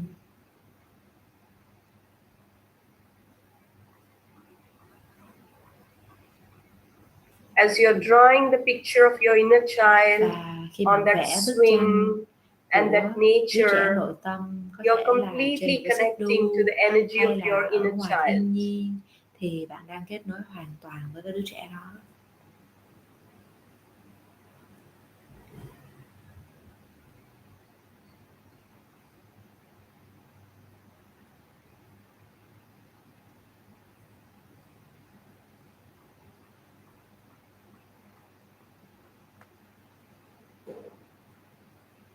Whatever you have felt, dù bạn có cảm whatever thấy như you thế nào have đi chăng nữa, experienced, dù bạn trải nghiệm như thế through nào, your feelings, cảm thấy như thế nào, through your sensations, thông qua những cái through giác your quan của perceptions, mình, thông qua những cái góc nhìn của mình,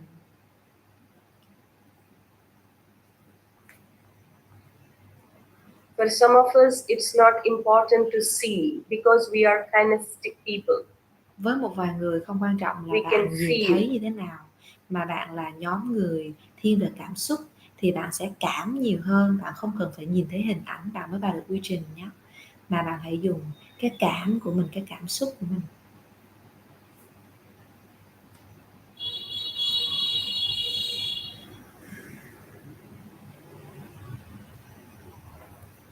If you have color pencils, you can color that picture. Nếu mà bạn có bút màu thì bạn hãy tô màu cho bức tranh đó của Otherwise mình nhé. also it's okay. Còn nếu không thì cũng không sao cả đâu.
Last 2 minutes. 2 phút nữa.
Seconds more. 30 giây nữa.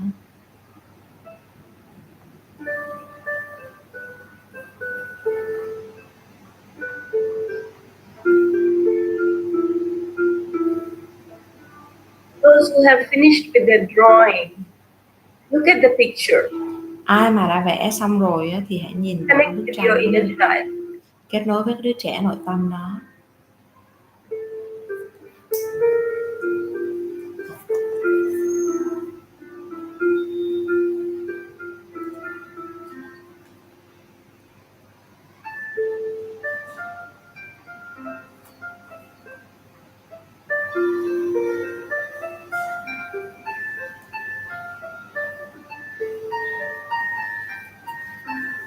As you look at your inner child, hãy nhìn you vào are đứa trẻ connecting nội with your tâm inner đó. child. Kết nối với em ấy.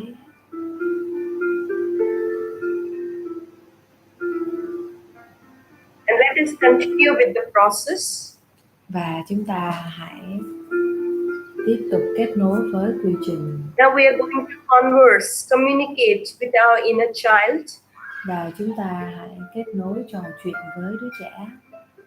The questions you're going to write with your dominant hand. Chúng ta sẽ kết nối với đứa trẻ nội tâm đó. Harika, can we stop the music for a while? Yeah. Thank you. So the questions we are going to write with our dominant hand. For all those who use their right hand the most, their right hand is their dominant hand. Bằng tay thuận. For all those who use their left hand the most, the left hand is their dominant hand. So all the questions we will write with the dominant hand and all the answers with the non-dominant hand. Because the adult is asking the questions and inner child is answering. Bằng tay thuận và trả lời Is it bằng clear, tay không friends? thuận. Các bạn có rõ cái này không With ạ? your dominant hand, you're going to write the question, and with your non-dominant hand, you're going to write the answers. Tay nào mà thuận Without thinking thì mình anything. sẽ I'll đưa be ra guiding câu you hỏi cho through đứa this trẻ nội tâm, process. đưa ra bất kỳ câu hỏi nào. So the Tay first không question thuận sẽ is, là tay viết câu trả lời. what is your name? Câu hỏi thứ nhất, tay thuận hãy viết là tên bạn là gì? And immediately without thinking, just write down the answer with your non-dominant hand. Bạn không cần suy nghĩ, It just flows. hãy Answer viết just ra flows. câu trả lời. You don't need to think, you don't need to analyze. Bạn không cần phải phân tích, không cần phải đặt câu hỏi tại sao cái tay không thuận lại viết như vậy. Bạn cứ trả lời bằng tay không thuận thôi. Câu hỏi thứ nhất, tên bạn là gì?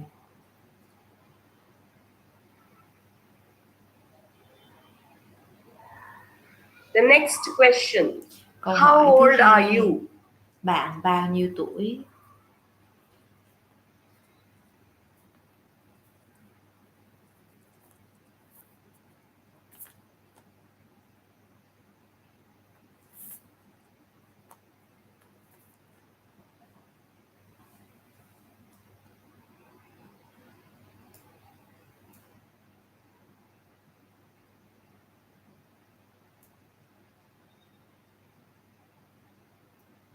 The adult is asking the question and the inner child is answering. Người lớn Just đang trust the process. đặt ra câu hỏi bằng tay thuận và đứa trẻ The đang next trả lời question. bằng tay không thuận. What are your likes? Câu Or what hỏi do you like? thứ ba, bạn thích điều gì? Harika, you can play the music.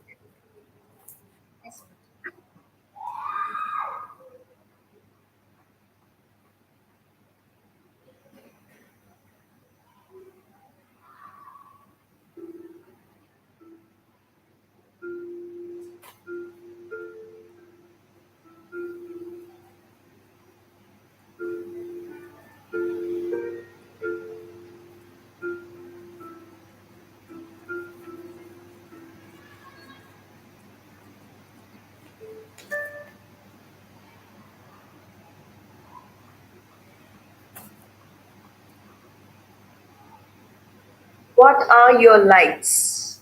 Or what do you like? Câu hỏi thứ ba, bạn thích điều gì?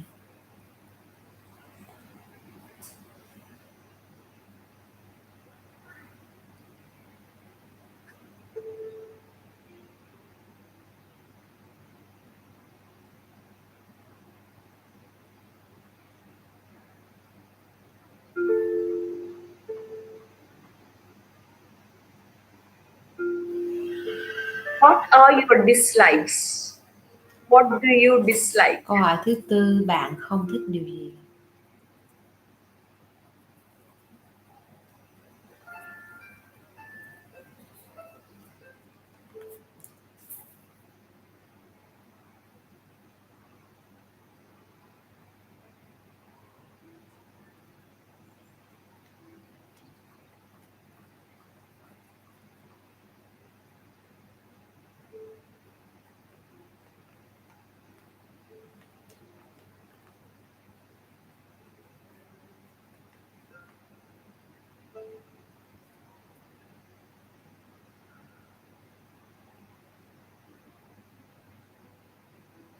Next question.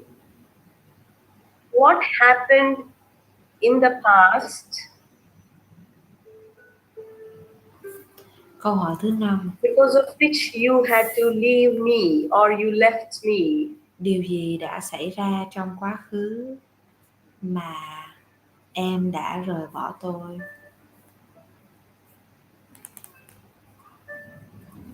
Điều gì đã xảy ra trong quá khứ mà What happened in the past or in the childhood so that you had to leave me?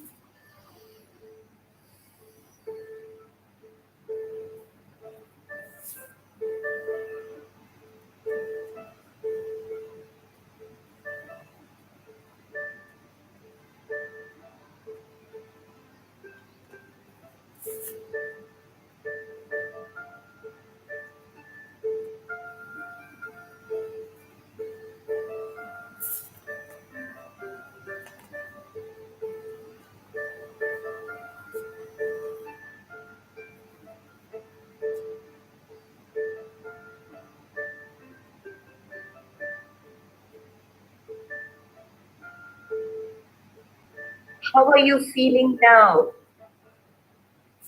Câu hỏi thứ 6. Bây giờ em cảm thấy như thế nào?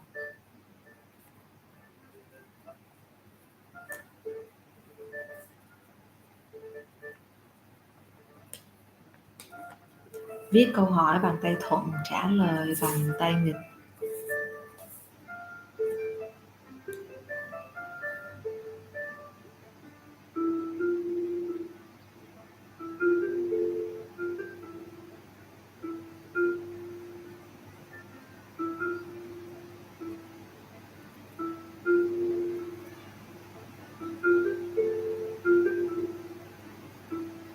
What do you want now? Or how can I help you now? Bây giờ em muốn điều gì? Hay tôi có thể giúp em điều gì?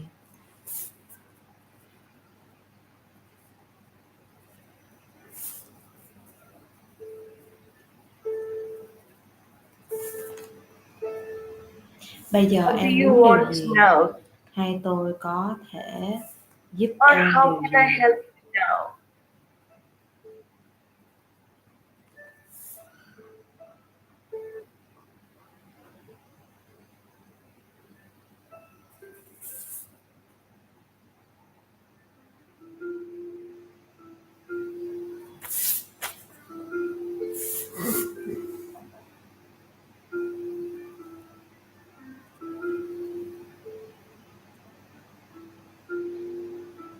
Thank you, dear, for connecting with me. Xin cảm ơn em vì đã kết nối Your với tôi, adult self. bản thể lớn của em.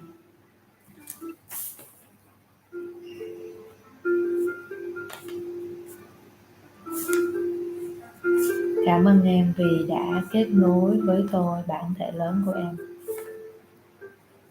bản thể trưởng thành của em.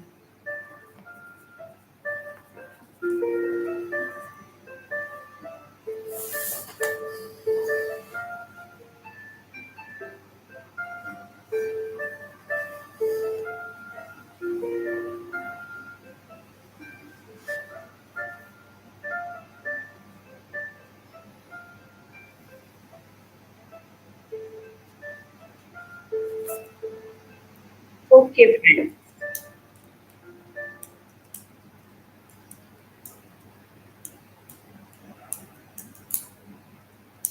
Just look at the communication, the conversation between you and your inner child. Bây giờ chúng ta hãy cùng nhìn lại Without analyzing. đoạn đối thoại giữa mình và đứa trẻ bên trong mà khoan hãy phân tích gì cả.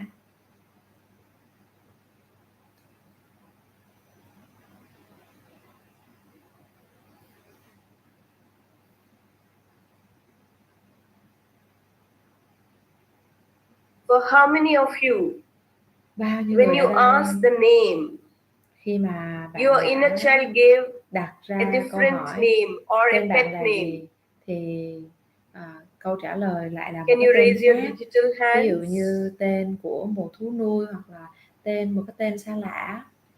Bạn có thể đánh số 1 ở đây được không? Yes.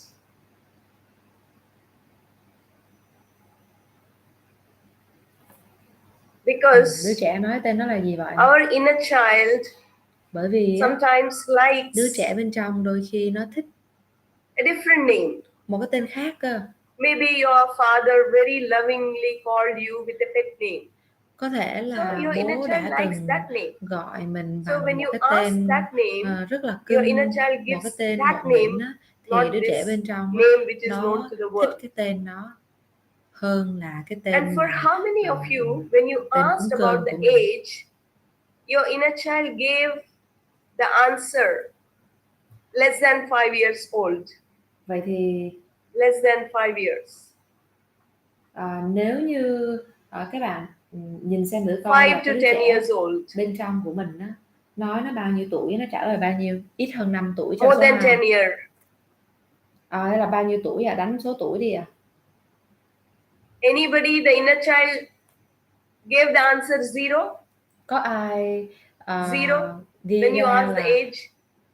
0 tuổi không? Yes. À. I will just share this beautiful. Tôi sẽ chia sẻ Experience of a lady một cái trải nghiệm when she của was một doing cái this chị này process. khi mà When chị she làm quy asked trình the đó, age, khi mà chị what is your hỏi là age? The inner em bao child nhiêu tuổi, answered 0. thì đứa trẻ trả lời là 0 She was so tuổi. surprised. Thì cô này rất How là bất come ngờ. everybody got Tại 2 sao years, 3 mọi years, or người 5 có years, 2 or 10 tuổi, years, 3 and tuổi, how 5 come my tuổi? inner child is Tại writing sao cái đứa 0? trẻ bên trong của tôi nó lại là So 0 she tuổi thought nhỉ? maybe, I don't understand, it's not logical. Thì cô này có nói là không hiểu, nó không But hiểu when tại she sao lại was như going vậy. through the Nhưng mà process, khi mà cô này vào trong she quy trình realized that thì cô ấy nhận ra là when she was inside the khi mother's mà womb, cô ấy ở trong bụng she của was mẹ the first thì baby, first child, cô ấy là đứa con đầu and the đời. mother, father, grandmother, Và grandfather, ông bà, everybody bố was mẹ expecting a boy child. lúc nào cũng mong muốn có một đứa con And trai. this baby, this fetus Thì inside the mother's cái womb bào thai ở was trong bụng feeling mẹ so cảm restless, thấy bất lực, confused, cảm thấy bối rối. because nobody Bởi wants vì this girl không child. có ai muốn mình Everybody là con wants a gái boy hết. child. Chỉ muốn mình là What con to trai do? thôi. If I come Bây giờ into làm this sao world, đây? I'll be disappointing everybody. Nếu như mà tôi vào And thế her giới inner này, tôi child sẽ khiến left tất cả her mọi người there thất vọng. itself. Thành So ra cái that's đứa trẻ why bên the trong inner child nó gave the answer biến 0. mất, nó mất kết nối hoàn So toàn. friends, whatever Nên là câu trả lời answers là the inner 0 child tuổi. gives are very meaningful. Vậy thì mỗi Maybe một we cái are, câu trả lời á, are not in mà a đứa trẻ bên position to trong đưa understand. ra nó cực So kỳ we just là need to quan trọng và nó understand có ý nghĩa của everything, nó. connect it Dù về mặt well. lý trí chúng ta And không for có how giải many thích of được. you, Vậy thì you có are a bao nhiêu girl, người ở đây but á, when you draw your inner child, you drew a boy, the mình picture là of a con gái boy. nhưng mình lại vẽ ra hình con trai ạ? Có ai không? You are a boy, but when Mình you á, drew the picture, you drew là the con picture of a trai nhưng girl. mà mình lại vẽ ra là con gái. It also happens Nó cũng có thể because xảy ra we luôn. were not Vì accepted sao? as a Bởi boy vì or á, as a chúng ta girl. đã không được chấp nhận theo đúng cái giới tính And của mình lúc còn nhỏ. sometimes Đôi just a khi thought. một cái suy nghĩ thôi. If you go and ask your Nếu parents, như they mà will mình say, hỏi bố mẹ no, mình no, no, no, I never thì had such thoughts. bố mẹ sẽ nói là But không even đâu, one bố mẹ thought, không có cái suy nghĩ đó đâu. Nhưng mà đôi khi just bố for mẹ one day lỡ or lời just one thought, oh, một I should thoáng have a boy qua thôi, child. bố That mẹ is mong enough muốn for the child. là mình là And con we trai. reject our feminine self. We reject our Trong khi mình là con masculine gái self. thì cái đứa con gái đó nó sẽ And one lady, xóa bỏ cái tính nữ của she nó had two boys. và nó muốn trở thành đứa con And trai. the second boy Đây là các bạn vẽ ra các always bạn là con tells trai her thay vì là con mother, gái. Mom, how wonderful it would have been if I was a girl. Thì always, Mom, you don't love me, you don't ví dụ want như có me. những cậu bé chẳng hạn And thì he thấy always mẹ prefers to không wear có yêu frocks. mình. Thế thì cậu bé này mới And nói he là mẹ always ơi, nếu như prefers mà to con là be con gái thì dressed sao up like nhỉ? a girl. Mẹ có thương con hơn And không? this mother Thế là is cậu so bé này suốt shocked. ngày mặc How đồ, come he is cố gắng behaving mặc đồ like giống this như con every gái. time? And why is Thế he thì người saying mẹ that này you don't mới love me, đặt câu hỏi you là tại don't sao want vậy? me? Tại sao con trai của tôi nó lại cứ muốn mặc đồ And như when con she gái? did Và nó this đặt những inner câu hỏi như child vậy. work, she realized Thì khi mà cái when cậu bé she was này pregnant with her second child, because she already has a boy child, she wanted a girl child. Cái người mẹ á, lúc mà làm chữa lành á, trong quy trình thiền But thì mới phát hiện after the ra boy là was khi mà có born, bầu đứa she thứ hai, accepted. bởi vì đứa đầu đã là But con trai rồi, nên đứa thứ before, hai rất when she muốn was có con pregnant, gái. she wanted a girl Nên child. là cái lúc mà And how that boy người was mẹ behaving đó after muốn his có birth. con Always he gái tell á, you thì never nó lại wanted me, gửi you cái never thông điệp wanted đó, me. gửi cái suy nghĩ đó vào You trong don't cái đứa want me, trẻ you này. don't like me. Thì cái đứa trẻ trong And bụng how mẹ this nó sẽ boy thấy was là mẹ không expressing có muốn có mình, mẹ không có yêu mình. his sadness, his pain. Cái nỗi buồn đó, cái nỗi Always đau trying đó, to please the mother, lúc wearing nào cũng mong girls' muốn làm chiều clothes, lòng bố mẹ. frocks. Mong So muốn rằng mình friends, trở thành con gái để được something mẹ of vui that lòng. sort is there. If you have Cái vấn đề nó xuất phát ở đó. drew picture of a girl or a Mình boy, sẽ vẽ cái bức hình đó. because for some reason you have rejected your feminine self, you Bởi have vì ở đâu rejected đó your trong cuộc đời masculine chúng self ta for đã some bác reason. bỏ cái tính nữ hoặc là tính nam thiêng liêng của And mình. then the reason rồi what happened because of which you had to leave me. Lý do là Many gì? times Tại the inner sao child đứa writes trẻ này fighting, nói lại như loud vậy? noises. Rất là thường xuyên đứa trẻ sẽ ghi là cái sự cãi nhau, rồi những cái tiếng ồn, những cái tiếng cãi vã lớn. So many reasons. Rất là nhiều And những cái lý do. What do you want now? Và bây giờ mình hỏi là thế bây Freedom. giờ con muốn gì? Thì cái đứa trẻ nó sẽ ghi là nó muốn được tự do, nó muốn được chơi. I want love. Nó muốn được yêu thương. So friends, this is just a nutshell of what your inner child, đó là cái cách mà đứa trẻ bên trong, the answers your inner child gave. So now what is important is once you share your experience vậy thì khi mà bạn chia with sẻ your cái trải friends, nghiệm của mình với bạn bè đó, then you will get a clear picture of, and you will be able to relate with what happened and what is your inner child trying to share with you. So now we'll have breakout rooms sharing. Harika, 3 of them. Yeah. And each one 5 minutes, so 15 minutes of sharing. 2-3 phút chia sẻ.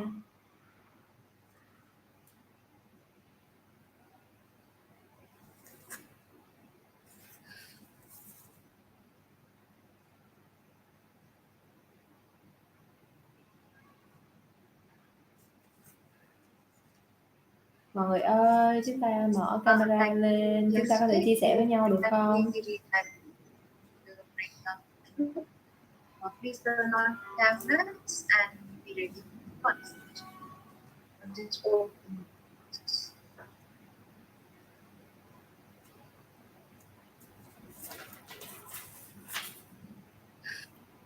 Ai đã kết nối được với đứa trẻ bên trong rồi thì có thể ghi rồi, ghi có, hoặc ai mà chưa kết nối được thì ghi chưa nè.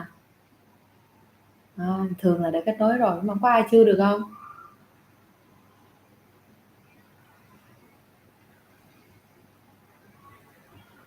Có ai chưa kết nối được không? Có chị Vân, có Mỹ Trân, Khánh Thảo, có Thảo, có chị Luyên là chưa kết nối được. Trang Nguyễn cũng chưa kết nối được chưa? Vậy thì ai mà kết nối được rồi có thể mở micro, camera chia sẻ với mọi người một chút được không? Để mọi người bắt đầu có thể hiểu hơn về cái bài tập này á. Hi. Hello. Hi.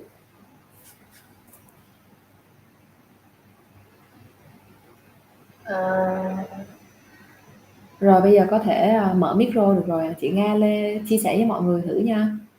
Với lại chị Hương nè, chị Cẩm Trang nè.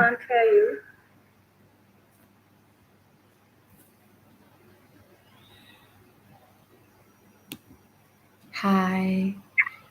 Hi. Hear you now a bit.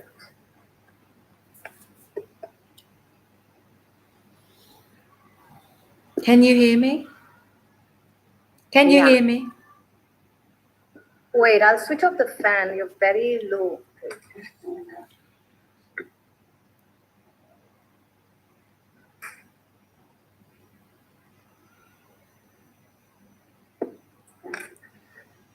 Okay. I think you can Yeah. share first. I will listen. Oh, okay. Can you all hear me? Yes. Yeah, good TV. So for me, it was a very emotional exercise. First, drawing or writing.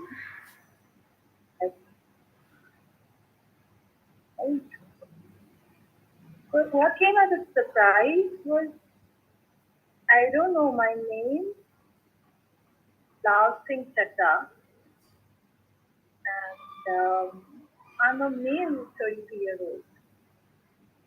I was very confused with that, but since I'm scared, because then, what do you like? I like butterflies, moths, and insects. And whenever I was writing, I was so surprised because I just don't connect to anything that's coming out. And what do you dislike? I hate people, they hurt and abuse. That's the bit I could relate to. What happened in the past because you left me? The inner child says you abandoned me because I couldn't take the abuse and I had to run away at the age of 10.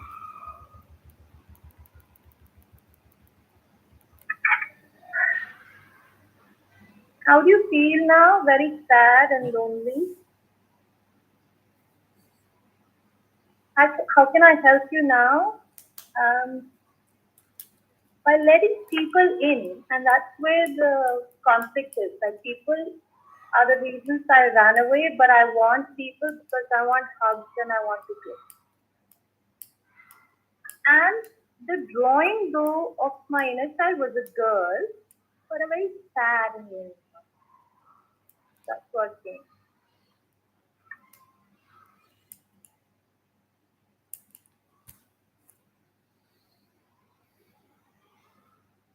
It's been 5 minutes. I was out there, I fell asleep the whole day. Like I said, I was pretty shocked to leave this. And aches and likes, I don't connect to that at all. And when ma'am talked about that, maybe you come across as a male, not accepted as a girl. I look at it logically thinking, not really, but yes, I also know the story that I was not born in my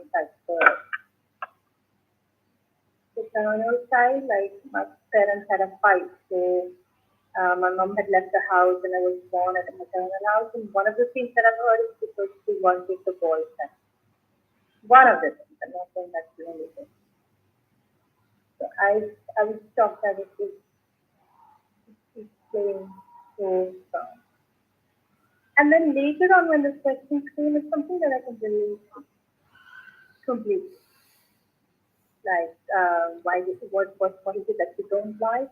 It's that people, because they only hurt and abuse you and abuse you.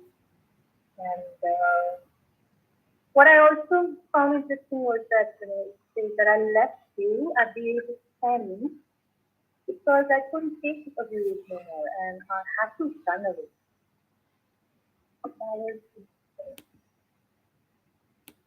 And like I said, the latter part of how do you feel now and what do you want? It's like you just want hugs, you don't want to play, and have people that you can trust. Yeah. That's what.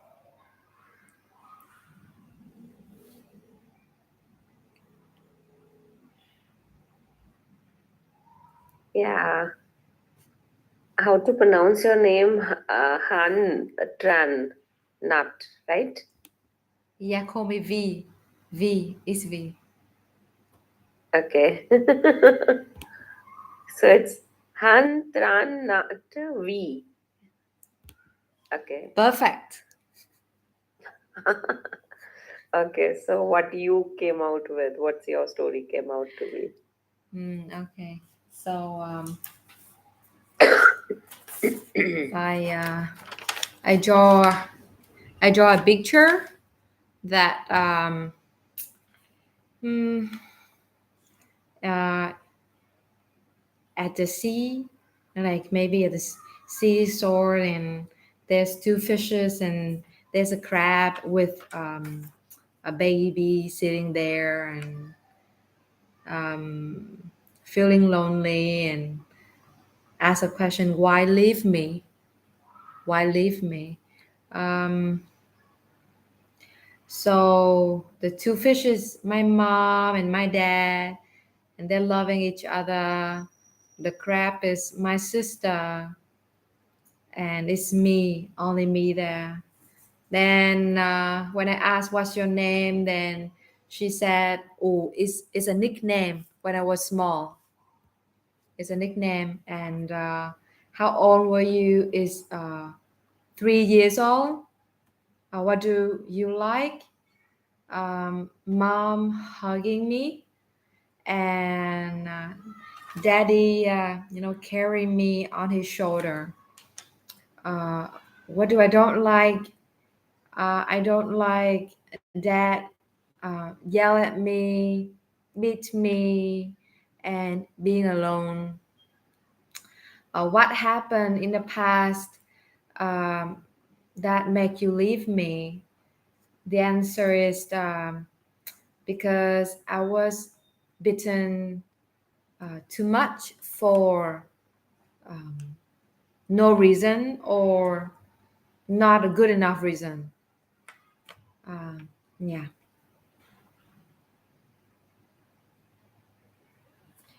And then, how do you feel now? She answered, hate, sad, and cry. So I asked, now, what do you want? How can I help? Then I said, then she said that, at the beginning she said that hugging dad, but she didn't write down. And then she wrote, let me go out to play. And then in the end she said, hug dad. And I feel a feeling of really sad, and something touched my heart, like I really want to cry, like that. Like, because she just want to be hugged, just want to be loved, but it's a rigid discipline that really make the child leave me.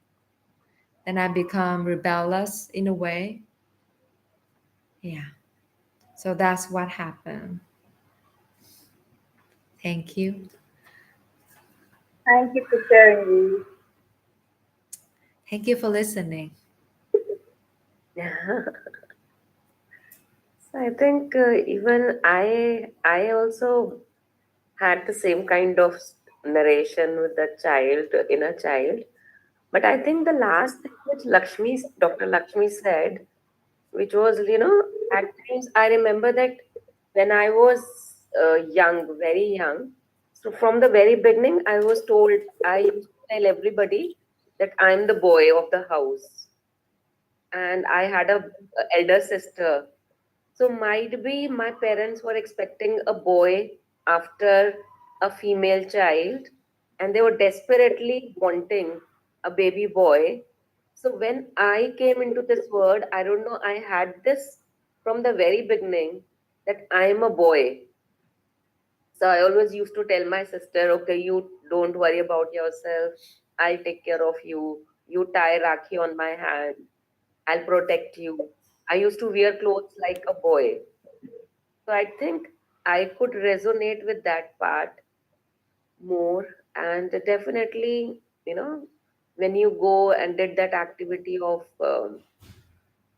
the scenery and the question and answers, I think all of us, the answers are the same almost. Even my answers were the same. Like, why you left me? Because I'm becoming adult. And still, you are looking forward to that kind of chirpiness or jumping, playing, cuddling small inner self, which is left somewhere or lost somewhere in the journey. So I think it was a different experience altogether. Because one thing more is there might be because look, I am now in my late 40s. So I don't remember too much of my younger age. So I could correlate only through my pictures, not so that's it. Thank you. It's interesting, no? Thank you for sharing, Nita, because this is interesting that also, of course, all of us, we are going through a journey, in our own different ways. So it's also interesting how three of us have met who also have very similar experiences. So there's a reason that's certainty. I also, like how Dr. Newton was sharing that as a kid, we also, there's so much going on at times that we don't want to remember. Might be we have come too far, no? Now we remember might be the things of our kids, but we have forgotten our inner self, inner child. That's what I'm saying, because somewhere the suppression or abandonment or whatever the reasons could be many, they can be very similar, is where somewhere we kind of abandoned it. That's why that's the memory. That's why, when they're talking about distraction, that we remember these distractions or like I'm not married, so not that I have kids. But I get what you're saying.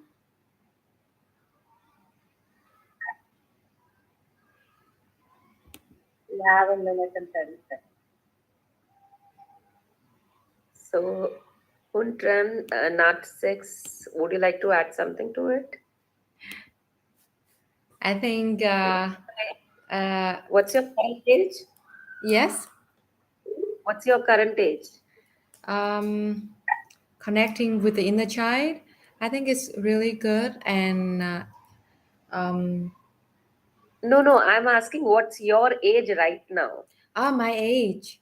I'm 28. Okay. Still very young. Yes. Yeah. Okay. I'm in Vietnam. I live in Vietnam, from Vietnam. Okay. Yeah. Great. And which cities are you living in right now? I'm from New Delhi. Oh, I often fly to New Delhi. Oh, really? Yeah. Because of your work? Yeah, because of my work and holiday as well. I really love India. Oh, okay. Next time you come, we'll meet in person. Okay. And you are from which city, Shruti? I am from Delhi, but right now I'm in Bangalore. Okay.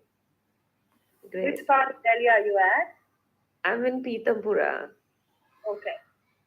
So I've been from Delhi, but we moved to Gurgaon like a decade back. Yeah. So, yeah, but from Delhi completely. And that is Delhi only. Gurgaon and Delhi is same. Yeah. But it takes a while it took me a while. Earlier I used to say Delhi only. It was like, no, Gurgaon. So it's an extension to.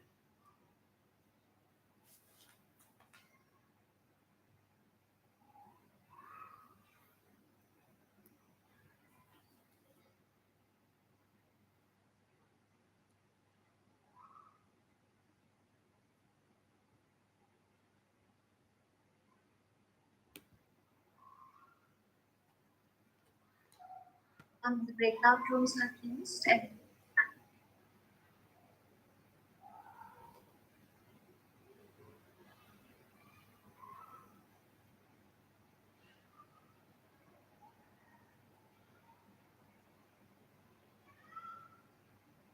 Welcome back, friends.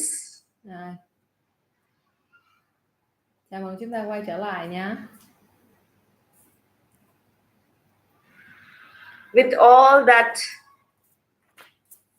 cảm ơn chị Trang đã chia sẻ. Our inner child had to go through, had to experience. Dù là chúng ta đã kết nối được hay là chưa, chúng ta đã nhìn thấy được đứa trẻ bên trong nó trải For qua some of cái điều us, gì. Our inner child chúng ta hãy tiếp tục cái quy trình của mình. Connects with us very easily. Một vài người kết nối với đứa trẻ bên trong For some rất of là us, dễ. Nhưng our inner vài child người is thì little upset đứa with trẻ us. bên trong nó đang Where were you all these days? Ủa mấy năm tháng When I was going through mấy người ở đâu? So much of pain, so much of loneliness, so much of tôi trải qua bao sadness. nhiêu cái nỗi buồn, cô độc, bao nhiêu cái sự Sometimes our inner child is angry with xong rồi us. bây giờ mày đặt kết nối với tôi. For some of nó us, giận mà rồi nó không thành our ra inner nữa. child, Thành ra kết nối với nó không được. he or she doesn't trust us. Thành ra đứa trẻ bên trong How can I trust you with all that sao mà tôi có thể tin I had to được. go through? Tôi đã trải qua rất là nhiều thứ như vậy mà. Whatever the response is from our inner child, dù đứa trẻ bên trong we need có to cái phản ứng acknowledge nào, the có feelings cái câu trả of lời nào our đi inner chăng child. nữa, That is thì very chúng ta important. cũng hãy tôn trọng We have đứa to trẻ be nội very tâm. gentle Chúng ta with cần our hết inner sức child. nhẫn nại trong quy trình này. We Không nên just mới ngày thứ can't hai demand chúng ta đừng like có how ép adults buộc, behave. đừng có No, kiểu you như have to behave in a certain way. tôi phải kết nối với đứa trẻ nội tâm When I hôm speak nay. Đứa to trẻ nội you, tâm đâu? Ở đâu? you Ở đâu? Ra đây. Connect with Không me. như vậy được hả? Khi mà mình trò chỉ một đứa It's trẻ not going chẳng to be hạn, like that, mình đâu my có dear ép buộc cái đứa trẻ nó friends. thích mình được, đúng không? So in whatever way Vậy thì your rất inner là nhiều child cách. has connected with you, chúng ta understand sẽ that kết nối từ it's từ với đứa trẻ absolutely đó. Nếu fine. như bây giờ chưa kết nối được hoặc This chưa is cảm the thấy gì cả beginning thì cũng of không your sao. connection with your Đây sẽ inner là child. những bước đầu tiên chúng ta kết nối. So we'll have some sharings so that we understand chúng ta how cùng our inner child is một feeling. những cái chia sẻ. So Harika, you can just Yes, ma'am. Yeah. Dr. Madhulika. Hello, ma'am. Hello, Madhulika. How are you, ma'am? Very good, very good. Very happy to Lakshmi join khỏe mà. again Yes. because I felt something is still missing which I need to work upon. So that's why I joined again. That's wonderful. And I was so surprised what happened. Like for everything I got, like I got a girl, 15-year-old, and then I got a boy, 3-year-old. Tôi kết nối được với một cái cô bé 15 tuổi và một cái cậu bé 3 was just tuổi. dancing in the nature with the crown of leaf and flowers, and she was just enjoying. Cô bé 15 tuổi này The boy was just sitting on the swing, hoa like trên đầu, totally chạy nhảy ngoài like thiên nhiên. not feeling anything. Và But I cái could cậu bé sense 3 that tuổi as a thì là cứ it's ngồi very fearful. không như vậy, đang cảm thấy rất là sợ But hãi. I also felt he's numb. Và tôi cảm thấy bị tê liệt á. So Cảm thấy mình bị when I tê asked tái. the question, what is your name? Thì khi mà đặt So câu hỏi là bạn first tên is gì, for 15-year-old thì and the cô second bé answer is for 3-year-old. là The girl said câu trả lời đầu tiên là 15 tuổi like và a 3 happy-go-lucky tuổi. person. Like, and the boy said darpok, fearful. So how old are you? 15 and 3. What are your likes? Bạn thích cái gì? Free flowing like nature, the girl said. A boy said swinging. Cô bé là thích ngoài thiên nhiên, cậu bé thì So what do you dislike? Girl said bandhan, like to be constrained. Boy said to be fearful. I don't like to be fearful. Cô bé thì không có thích bị So I asked what happened in the past đàn because áp, of cậu which bé you thì left không có me. thích là bị The girl said felt abandoned. và cảm thấy Boy như thế nào said not thì supported. cô bé nói cảm thấy bị bỏ rơi, cậu bé So nói how là are you cảm feeling thấy now? không được kết nối. Girl said I guess okay. Cô bé nói And là boy cảm thấy was bình as if thường. indifferent, doesn't matter. Cậu bé nói là không có cái gì So quan I trọng, asked sao cũng how được. can I help you now? Vậy thì bây giờ The girl giúp said được keep gì doing, cậu just bé keep đây? doing what Thì you are doing. cô bé nói là Boy said cứ take làm tiếp charge những of gì your life, stop mình cần escaping, làm đi. face it head on. Xong rồi cậu bé thì nói là hãy đối diện với tất cả Ma'am, mọi thứ do trong we cuộc đời see của two bạn different một inner cách trực tiếp. childs? It's not two different inner childs. Như I vậy think thì at có phải two đây là hai different cái đứa trẻ khác stages nhau không? you got wounded. Đây là cô Lakshmi nói đây có It's thể like là two hai cái different giai đoạn selves, mà bạn đã bị like tổn thương infant thôi, self, toddler giống self, như là preschool cái self, giai school đoạn self. So at tổn two thương different stages, về you got wounded. sơ sinh And both hoặc those là lúc còn situations, I nhỏ felt rồi like cái no, lúc they are like totally. tuổi When teen. girls said, I guess okay, matlab, it doesn't matter that way. I think it's okay. Like again, numb to the feeling maybe what Yes. I can get, Yes. and again Cô the bé boy nó feel bảo là cảm indifferent. thấy ổn Doesn't định, thực chất matter. ra nó là Again, tê liệt cảm xúc. maybe they're not trying to feel anything. It's Hoặc more là like hai cái đứa it's trẻ more này like nó giving đang up. không muốn cảm Yeah. thấy gì cả. You know, it's Cô what Lakshmi nói nó it's giống okay như whether it là happens or not. Now you muốn know, từ bỏ it's luôn, nothing sao more. cũng It's được, chuyện something gì of xảy that ra sort. cũng không thành vấn đề. Yeah. Đó là một cái dạng từ Yes. bỏ ha. Bỏ I cuộc luôn à, mean, chán quá. with continuing process, I'll get more answers. Yes. And to Là vậy feeling thì to it. càng học tiếp I sẽ don't càng know. có nhiều câu I'm trả totally lời hơn. coming up blank with everything now. Yes. Yeah. Because you have done it before, now you are able to Lakshmi connect nói to the là bây deeper giờ bạn layers. hãy chữa lành cho mình. So wonderful, wonderful. All the best, Madhurika. Thank you, ma'am. Thank you so much.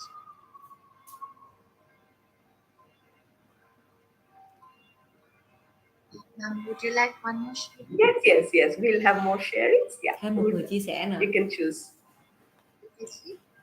You can choose. Hi, ma'am. So good to see you. Good. So, when I drew, khi it's a mà little tôi girl, vẽ ra very like on the swing, but very sad and lonely. Like there's a longing and yearning for someone to come and be there for her, with her. giống như là có một cái sự But what surprised me was my mong muốn. name was Lal Singh Chaddha. And I know it's not like with that movie or inclination towards Amir Khan or anything, but this surprised me completely.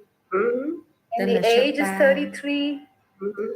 What the likings are butterflies, moths, and insects. Until now, I'm like, who is this person? Thích hoa, thích I have hương. none of these likings Tôi không có ever. giống như thế này, tôi không phải như vậy. And then I was like, what do you dislike? Xong rồi hỏi là bạn không thích cái gì? Say, I hate people. Thì cô bé nói là tôi thích, tôi ghét những người khác. Abuse and use. Tôi ghét những cái người mà đã from here I could start to connect to it. This is thì deep đến cái phần này tôi có thể kết nối nhiều hơn. Why did you leave me? So at the age of 10, first it said that he said that you abandoned me. You left me. Cô bé này nói là chính bạn đã bỏ rơi tôi. Then it says that I left you because I couldn't take more of the abuse at 10 years old. It was enough for me, so I had to run away. Rời bỏ bạn là bởi vì cái thời điểm đó tôi bị what are you feeling now? It's like very sad and lonely. And I kind of know this is a constant emotion that I've lived for years, and it has only become intense now. Cái cảm xúc mà tôi đã sống nhiều năm. And I asked, how can I help you now? Khi mà tôi nói là tôi có thể giúp được gì cho em. And I understand this because this is the life I'm living. It says let people in. Cái đứa trẻ này nó nói là cho người khác. Because I want hugs and I just want to xây dựng cái lòng tin, bởi vì tôi không có tin người khác, tôi không có kết nối được với người khác. Yearning, and I've started to acknowledge to an extent that I mean, if you look at my life in the last 2 years, I don't know how I put myself through so much of pain that I've come to a stage where tôi thấy là mình it's like đi qua everything's rất là gone. nhiều cái nỗi đau. I mean, as much as I might be surrounded by people, my own family, I've left them. All I'm saying is I just want people whom I can trust and who can give me warmth and love. Like tôi chỉ muốn this feeling like yesterday Dr. Newton shared that 4 hours survival. Giống như là hôm qua thầy có dạy đó là 4 cái ôm đó là chỉ mới sinh tồn so được thôi. That state really came out here. Và 8 cái ôn là is it okay to Lal Singh Chaddha? Yes. Because actually, initially, you are not connecting because it's from the adult state, whatever was happening. But later, the inner child started connecting to you. What was more important is when she said butterflies and what you dislike is people. Càng kết nối được càng có thông tin. Because you don't like people, somewhere the inner child moved into that place where there are only butterflies, nature. Cái đứa trẻ này nó mới chỉ là The inner child ran away into that place. Những cái con And sọ she's chơi angry at you also, you know, the way she's answering you, you know. I can understand. I'm angry at myself for letting abuse happen, but I also tell that's okay. You were just a child. Still, it's part of the journey.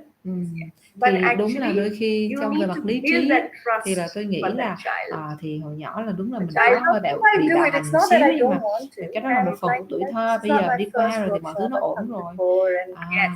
Nhưng mà it's not from here cô how Lakshmi to nói do. là It's bạn not không a thể nào dùng cái technique lý or a trí của mình process. để mà The bạn more loving, phân tích, the để more mà bạn caring, giải quyết the vấn more đề được, nurturing mà you bạn phải chữa become. lành đứa trẻ She bên trong starts bằng trusting cái you. tình yêu, bằng cái lòng So nhẫn that's the nại, whole bằng cái irony of the fact gọi that là lòng all trắc my ẩn life, của if mình I've và ever cái cảm been xúc anything, is just caring and nurturing and giving, and that's where I've got exhausted. That's people pleasing. That's people pleasing. Doing it for others. Thế là cô này mới nói là nhưng mà em cũng nuôi dưỡng cũng yêu thương mọi người xung quanh mà. Cô Lakshmi mới nói là đôi khi mình làm cái đó để làm chiều lòng những người xung quanh thôi, chứ không phải thực sự mình làm cái đó cho mình nhé. Nên là hãy hướng cái tình yêu, cái nhẫn nại, lòng trắc ẩn đó vô trong We can mình. also give opportunity to men also, Harika. Yeah, after this, after our friend. Cô nói là chọn cho mấy anh chia sẻ, cho mấy chị chia sẻ không? For me, actually, I want to ask Nhóm you mình about chỉ the có một visuals anh that thôi I thì saw. sao? So when you asked us to, go to the forest or go to a green space, I was in a Khi mà proper cô nói là đi jungle ra or a ngoài thiên forest nhiên somewhere, chẳng hạn, thì là and I took a dive into the pond or the lake there. Em đã And I nhảy was vào trong một sitting cái there hồ. under the water. As an adult, I was sitting there under the water Em and I was able đã to ngồi breathe ở dưới properly. đáy hồ. Like after a while, I started having gills and I was properly swimming around. And then when you Rồi said sau that đó go là and em look at your bắt đầu có giống như là child có mang gì đó, mà em and mang cá on xuất the hiện swing. rồi em So bơi there khắp nơi was trong cái this hồ đó. landmass where a swing was there, and as I started Rồi em nhìn approaching thấy it, có một cái xích đu, em đến I đây em saw chơi. Lord Ganesh sitting Rồi there em nhìn on the thấy swing, and I thần could see voi the Ganesh back of like Ganeshji. And then I said, cũng ở no, đó this is chơi xích something đu. different that I'm seeing. Nhưng mà And cái hình thì nó then you hơi said that, ngộ okay, một go and xíu. look at the child. So then Xong as rồi I các em nhìn moved thấy đứa in trẻ. front of the swing, Xong I rồi could cái see him sitting and a girl child sitting there. em nhìn thấy là Ganesh ngồi ở đó cùng với một bé gái. Why am I seeing two things? So Ganeshji is telling me ki I and this, like the female thing is both are same. There's no difference. You're just seeing that different form. Thế là Ganesh mới nói là bạn không có nhìn thấy bất kỳ một cái khía cạnh nào khác hết, bạn chỉ đang nhìn thấy chính bạn trong cô bé này thôi. You are divine and you've always been divine. Và cái thông điệp mà tôi nhận được đó là bạn là một bản thể thiêng liêng, và dù có trải qua bất kỳ những cái tổn thương nào thì bạn mãi mãi luôn là sự trong sáng thuần khiết và thiêng liêng. Balkrishna just standing there and roaming around and something like that. Xong rồi tôi thấy là Krishna bắt đầu xuất hiện rồi đi vòng vòng xung quanh đó nữa. The questions, also for the question when I asked what is your name, khi mà tôi hỏi là tên của bạn là gì thì nó tên là nobody's ever used that name for me. Parika.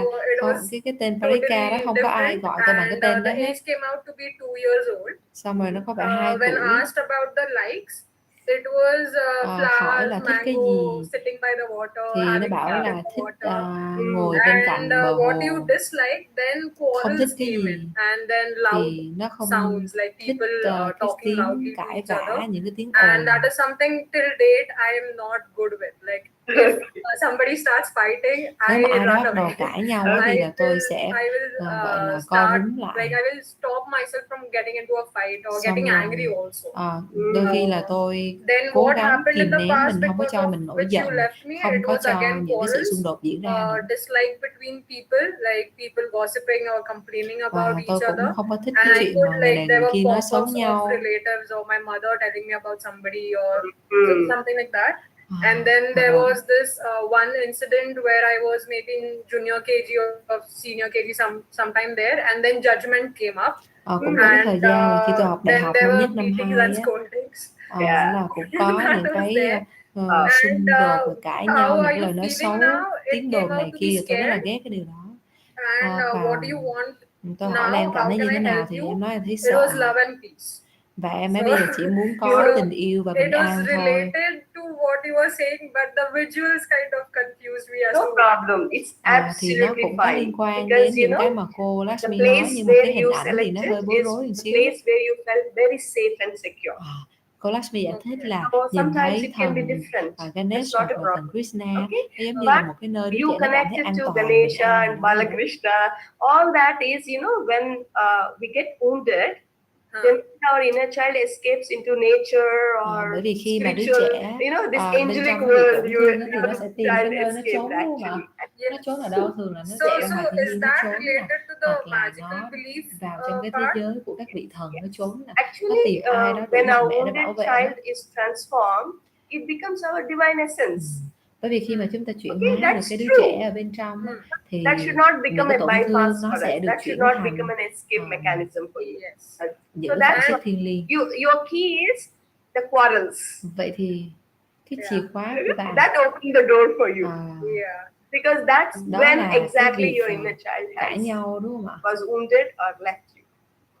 Cái việc xung đột ở trong gia đình, xung đột ở trong gia đình nó tạo thành cái nỗi đau, cái tổn thương của bạn. No, it's like they're like angelic forms or divine forms, with whom we are comfortable with. That's okay. Bạn chỉ cần giải quyết cái nỗi sợ đó thì bạn sẽ chuyển hóa được đứa trẻ bên trong của bạn. LKG, that is the key for you, the 2-year-old. Okay. Thank you. Yeah, thank you. Rashi Prithvi.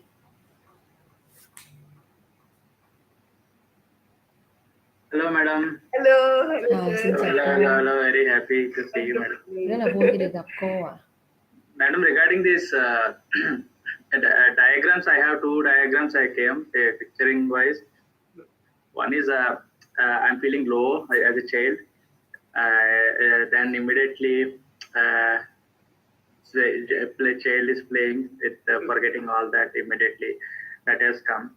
And answers wise, what is your name? Rajshekar, age, how old are you? 6. Likes are playing, being joyful, but it is like hating others. What happened in the past because of which left me. So there are 2 answers. One is I'm with you, and there is again mistrust also come. Là sự mất niềm tin. So I didn't understand why too, but I written. How are you feeling now?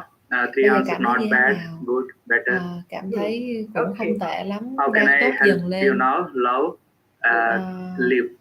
Làm gì để chữa lành đây là dùng cái tình yêu và cái sự quan tâm. Thanks for connecting with me. Then it shown heart symbols and smiley came through my khi mà tôi nói là cảm ơn vì đã kết nối với tôi. So now what is important for you? The key is hating others. Cái chìa khóa là nãy bạn nói là ghét người khác. Can you relate with người khác. something that happened or Và có thể quay yes, về. madam. One thing is relates to intimacy dysfunction, fear of abandonment. So even now, I'm facing this problem. I'm observing in my behavior. Like if I'm part of a club, cricket club, I there the opportunities wise they show some difference, or they show who they like. That's what my observations were. So I have fear of that. If I leave this club, if I go somewhere, the fear of something like that is coming. Fear of abandonment. Abandonment is there. If I qua nhóm khác, hay là khi mà that comes from some dimension. If I not going, not appearing all the games, they discontinue.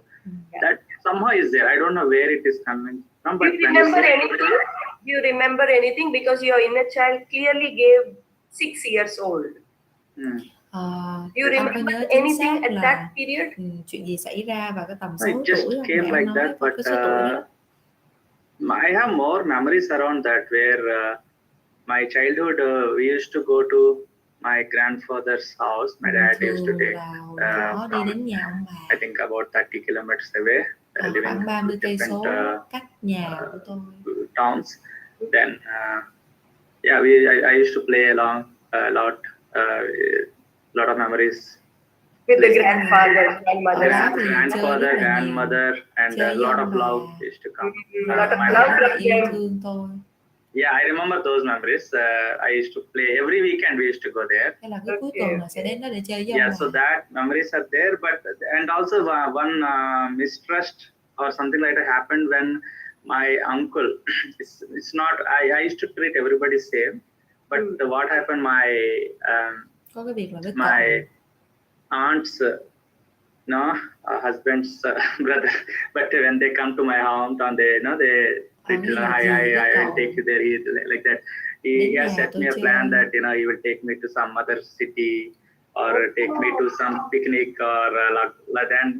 So all of a sudden he didn't talk about that. Just casually. But I as a child, I trusted it, and I felt like he has cheated, or he didn't talk about it, and also I felt like some sadness there. Exactly. Recalling those yesterday's moment, right? So, Exactly. Your trust was broken there. Yeah. So that's the point. And maybe there is something else also. It will come up maybe in the next few days. But good. You could really, connect it, and it's so wonderful because the roots are always coming from the childhood. Whatever you are carrying right now in the cricket club, you have to perform, otherwise they will abandon you and all that. It's coming from there. Từ chúng ta sẽ tìm ra được những cái dấu vết ha. Please guide, madam. Definitely. Từ thì bạn sẽ dò được. One more thing I would add is, I moved to UK 2010.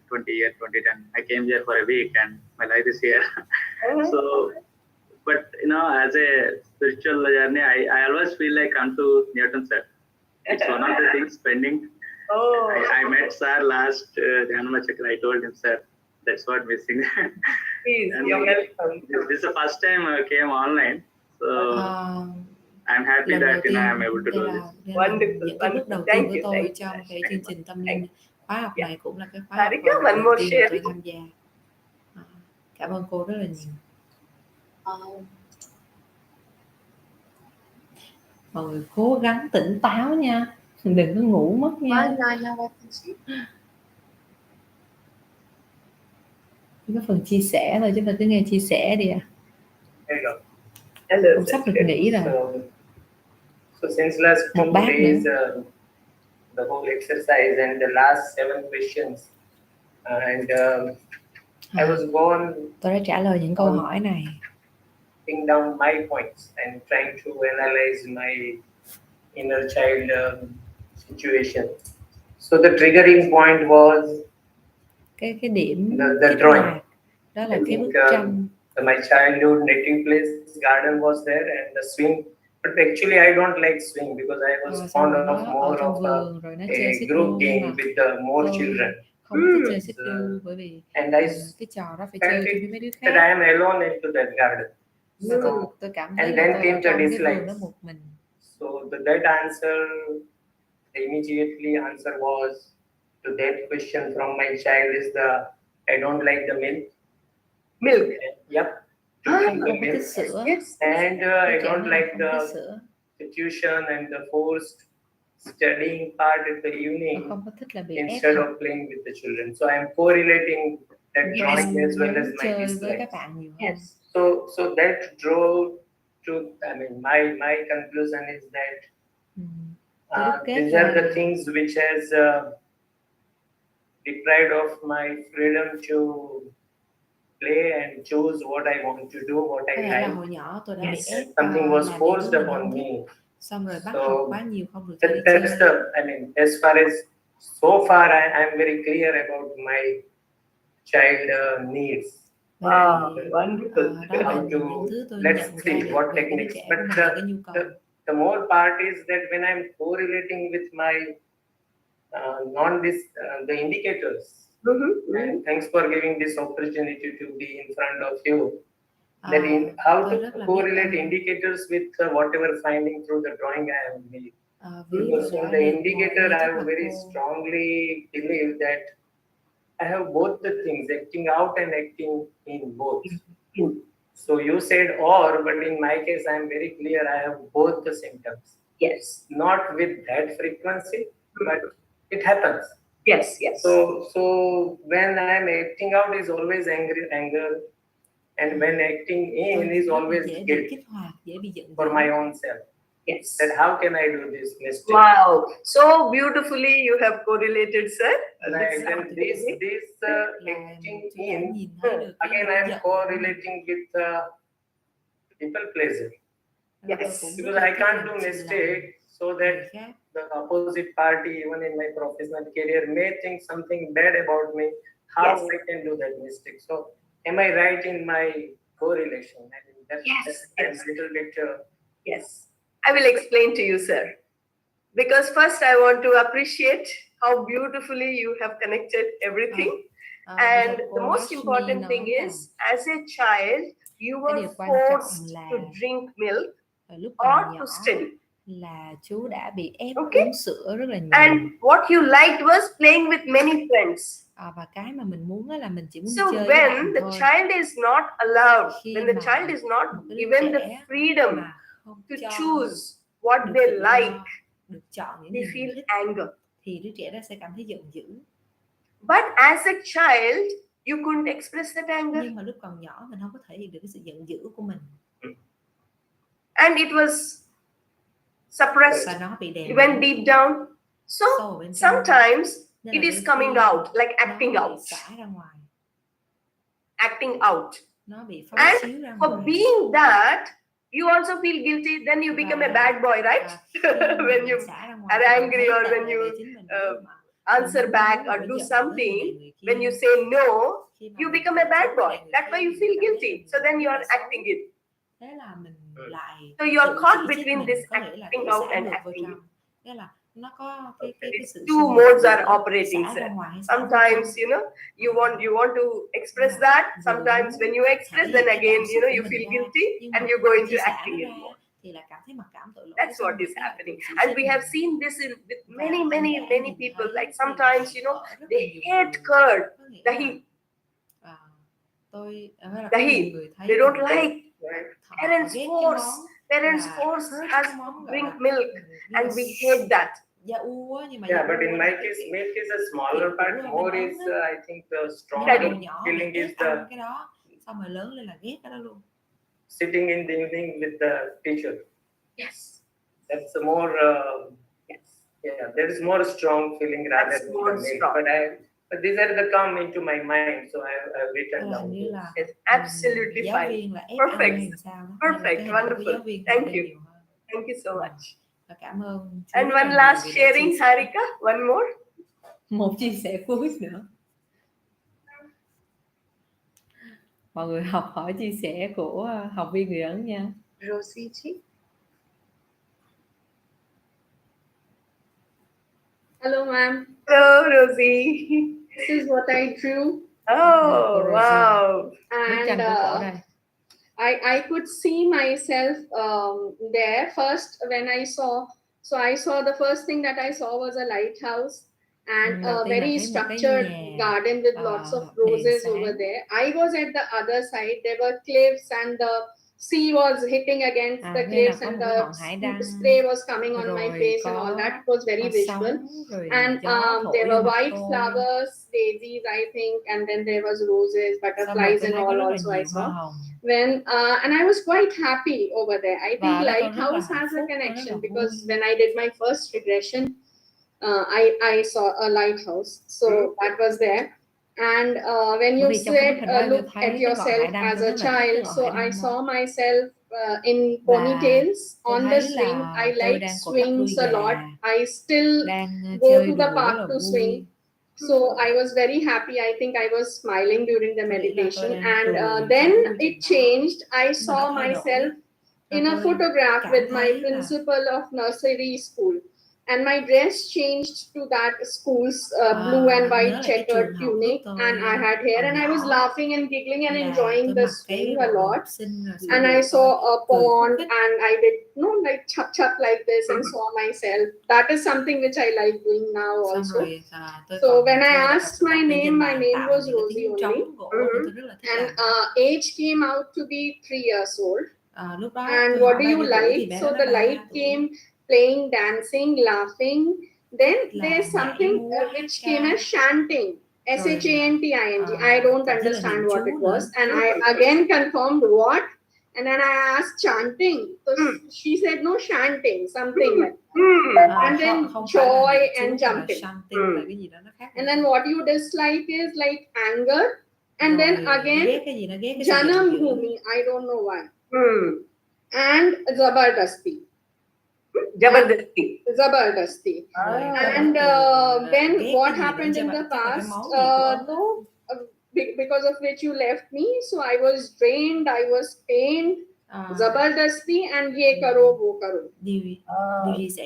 So a lot of instructions. Really related to. I have done a lot of work on myself, so I can really relate to that.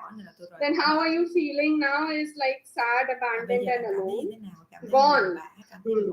That came. And what would you like to do now? Is dance, refresh, love, laugh, and the last one I really like. It came as sass. Be sassy. I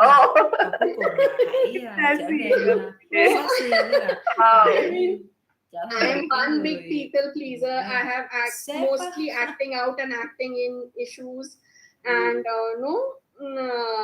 but there's something like today it was good, I could do it. Yesterday when Dr. Newton was taking us through the meditation, so I saw myself in 2 ages. One was when I was around 18 and I saw that, and then I saw myself in, I think I must have been 6 or 7 years of age, and I was getting a very bad beating from my mother, and my cousins were trying to save me. So and I used to get hit with anything she could pick up.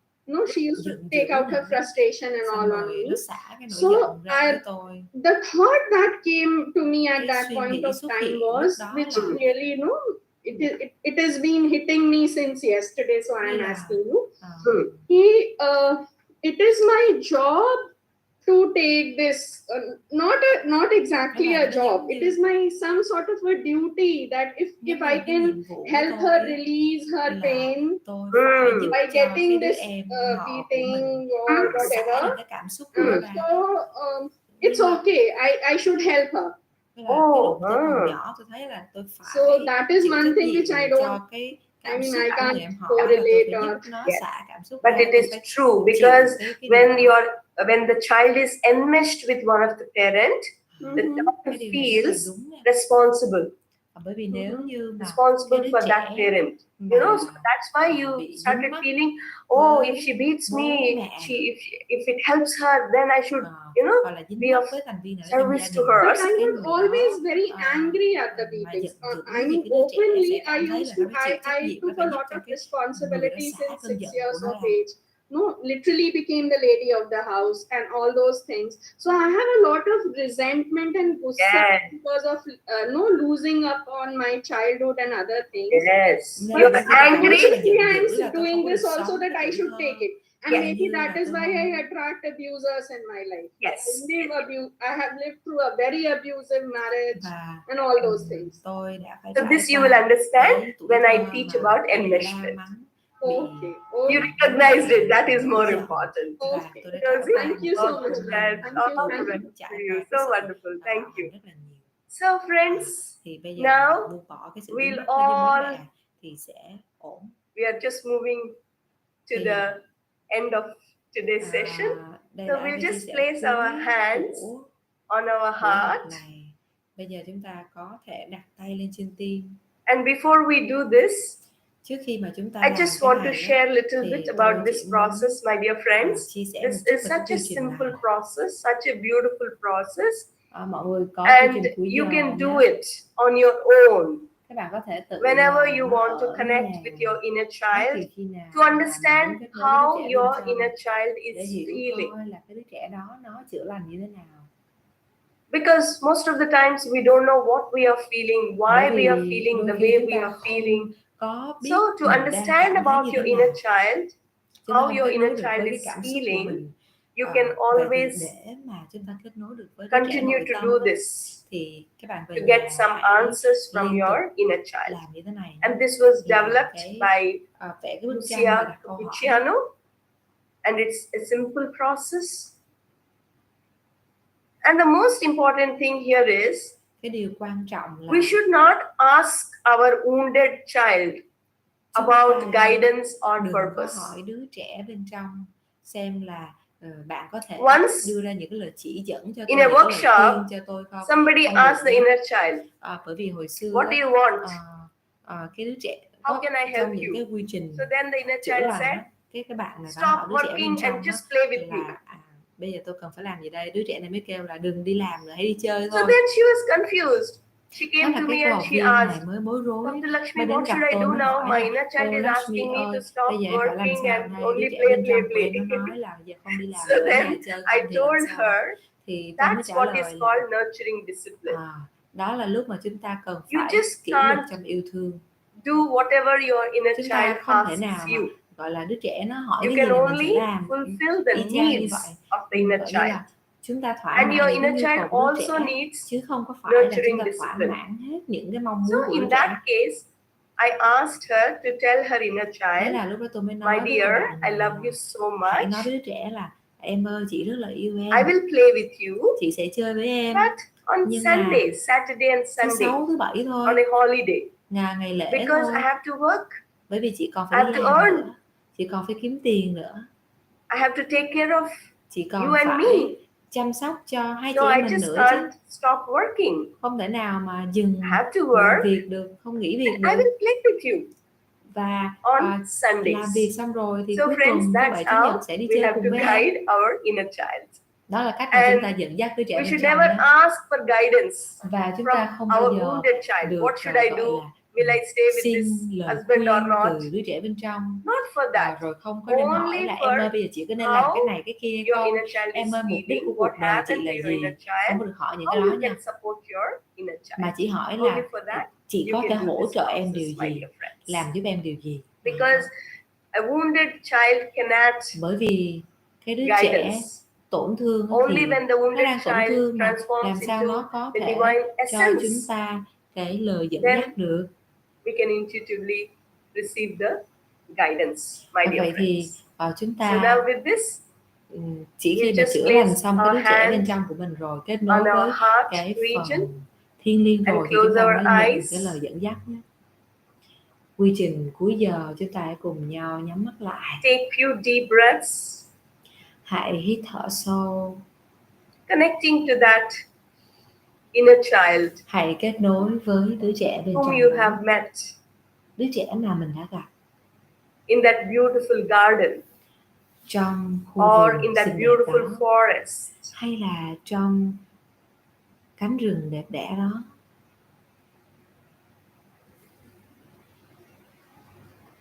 And just express how happy you are Và hãy thể hiện meeting xem this là little one. bạn hạnh phúc như thế nào khi mà được gặp em ấy. How happy you are, how excited you are. Bạn hào hứng như thế nào, bạn hạnh phúc như thế And nào thank khi mà this được gặp em ấy. inner child Và hãy biết ơn for đứa trẻ this nội tâm wonderful communication. vì đã cho bạn có được sự giao tiếp này. For sharing Vì đã kết nối với mình, his vì or đã her chia sẻ feelings những cái with cảm you, xúc, những cái ký for ức với trusting mình, you. vì đã tin tưởng mình. Hãy cảm ơn đứa trẻ bên trong vì điều đó. Now you can tell this little child Và bây giờ chúng ta có thể what nói với đứa happened trẻ in the này past, là bất kỳ điều gì xảy ra trong whatever quá has khứ, happened, dù là it's not có bất your kỳ điều fault. gì xảy ra đi chăng nữa thì đó không phải là lỗi của em đâu. Không phải là lỗi của đứa trẻ đâu. I'm there for you. Tôi ở đây cho em. I will support you. Tôi sẽ hỗ trợ em.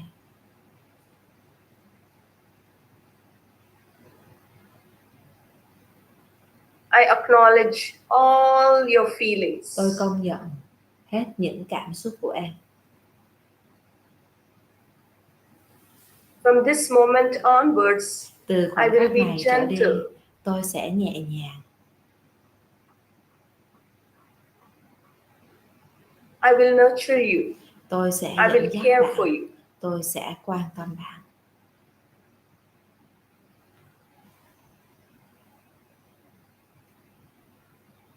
I thank you for Xin cảm trusting ơn me. bạn rất nhiều vì đã tin tưởng tôi.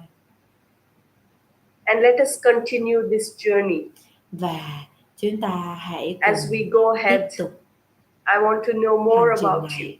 bởi vì tôi rất là quan And tâm I đến em accept you bé nội tâm ơi. as you are. Và tôi chấp nhận em I love như you là chính em. as you are. Tôi yêu em như Thank là you. chính em. Thank you. Xin cảm ơn em. Thank you, my dear. Xin cảm ơn em.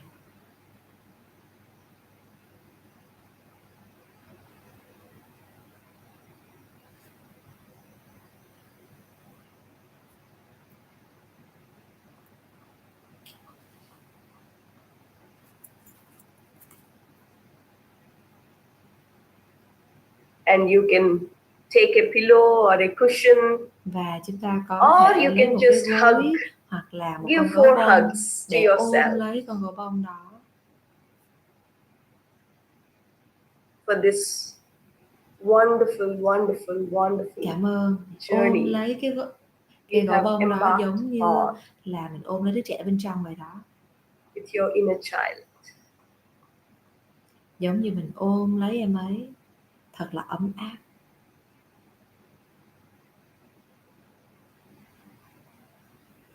Whenever you are ready, you can Khi bạn đã sẵn slowly sàng open rồi your eyes, thì feeling so thankful, feeling so grateful. bạn thể hiện lòng biết ơn của mình, thể hiện niềm vui của mình. And with this beautiful, beautiful feeling, Và với cái cảm xúc tuyệt vời, we close chúng ta có thể today's session, my dear kết thúc friends. buổi học ngày hôm nay. And Harika, can you play? Thank you.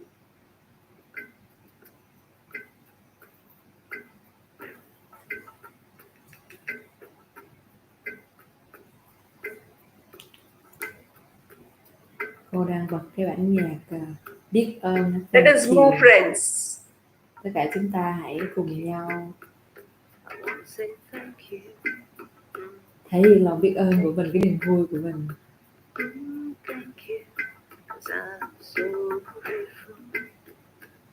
So grateful, oh grateful, I'm so grateful. So I want to say thank you for this day, Spirit, thank you for this day. Xin cảm ơn mọi người rất là nhiều vì buổi học hôm thứ hai ngày hôm nay. Chúng ta có 23 người đang ở trên Zoom lúc này. Thank you, my dear friends, for this wonderful day. Cảm ơn vì Thank you, đã Harika. tương Thank tác you, trong suốt Suresh. buổi học. Thank you, everyone. Cảm ơn Lụa đã hỗ trợ lớp học. Cảm ơn các anh chị mình đã cam kết học tập đàng hoàng. Cảm ơn các anh chị đã mở camera. Những ai chưa mở camera thì ngày mai chúng ta hãy mở nhé. Rồi, cảm ơn.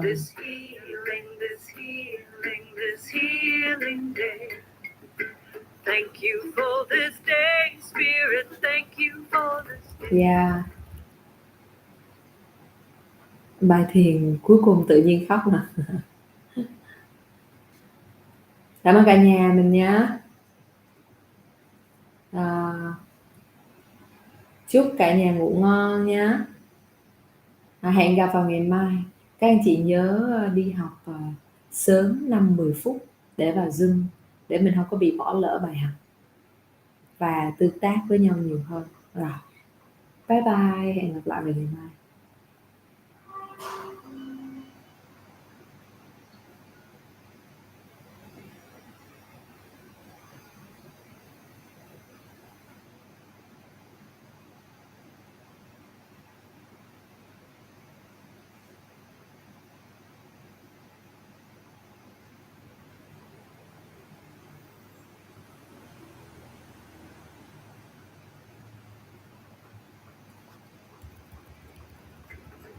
you for this day, Spirit. Thank you for this day. Thank you for this day, Spirit. Thank you for this day. This beautiful, this beautiful, this beautiful day. This beautiful, this beautiful, this beautiful day. I want to say thank you. Thank you. Say thank you. Thank you. Oh, thank you. Thank you. Thank you. Thank you. Thank you, my dear friends. I'm so grateful. So grateful. I'm so grateful. So grateful. So grateful. So grateful. I'm so grateful. I want to say thank you.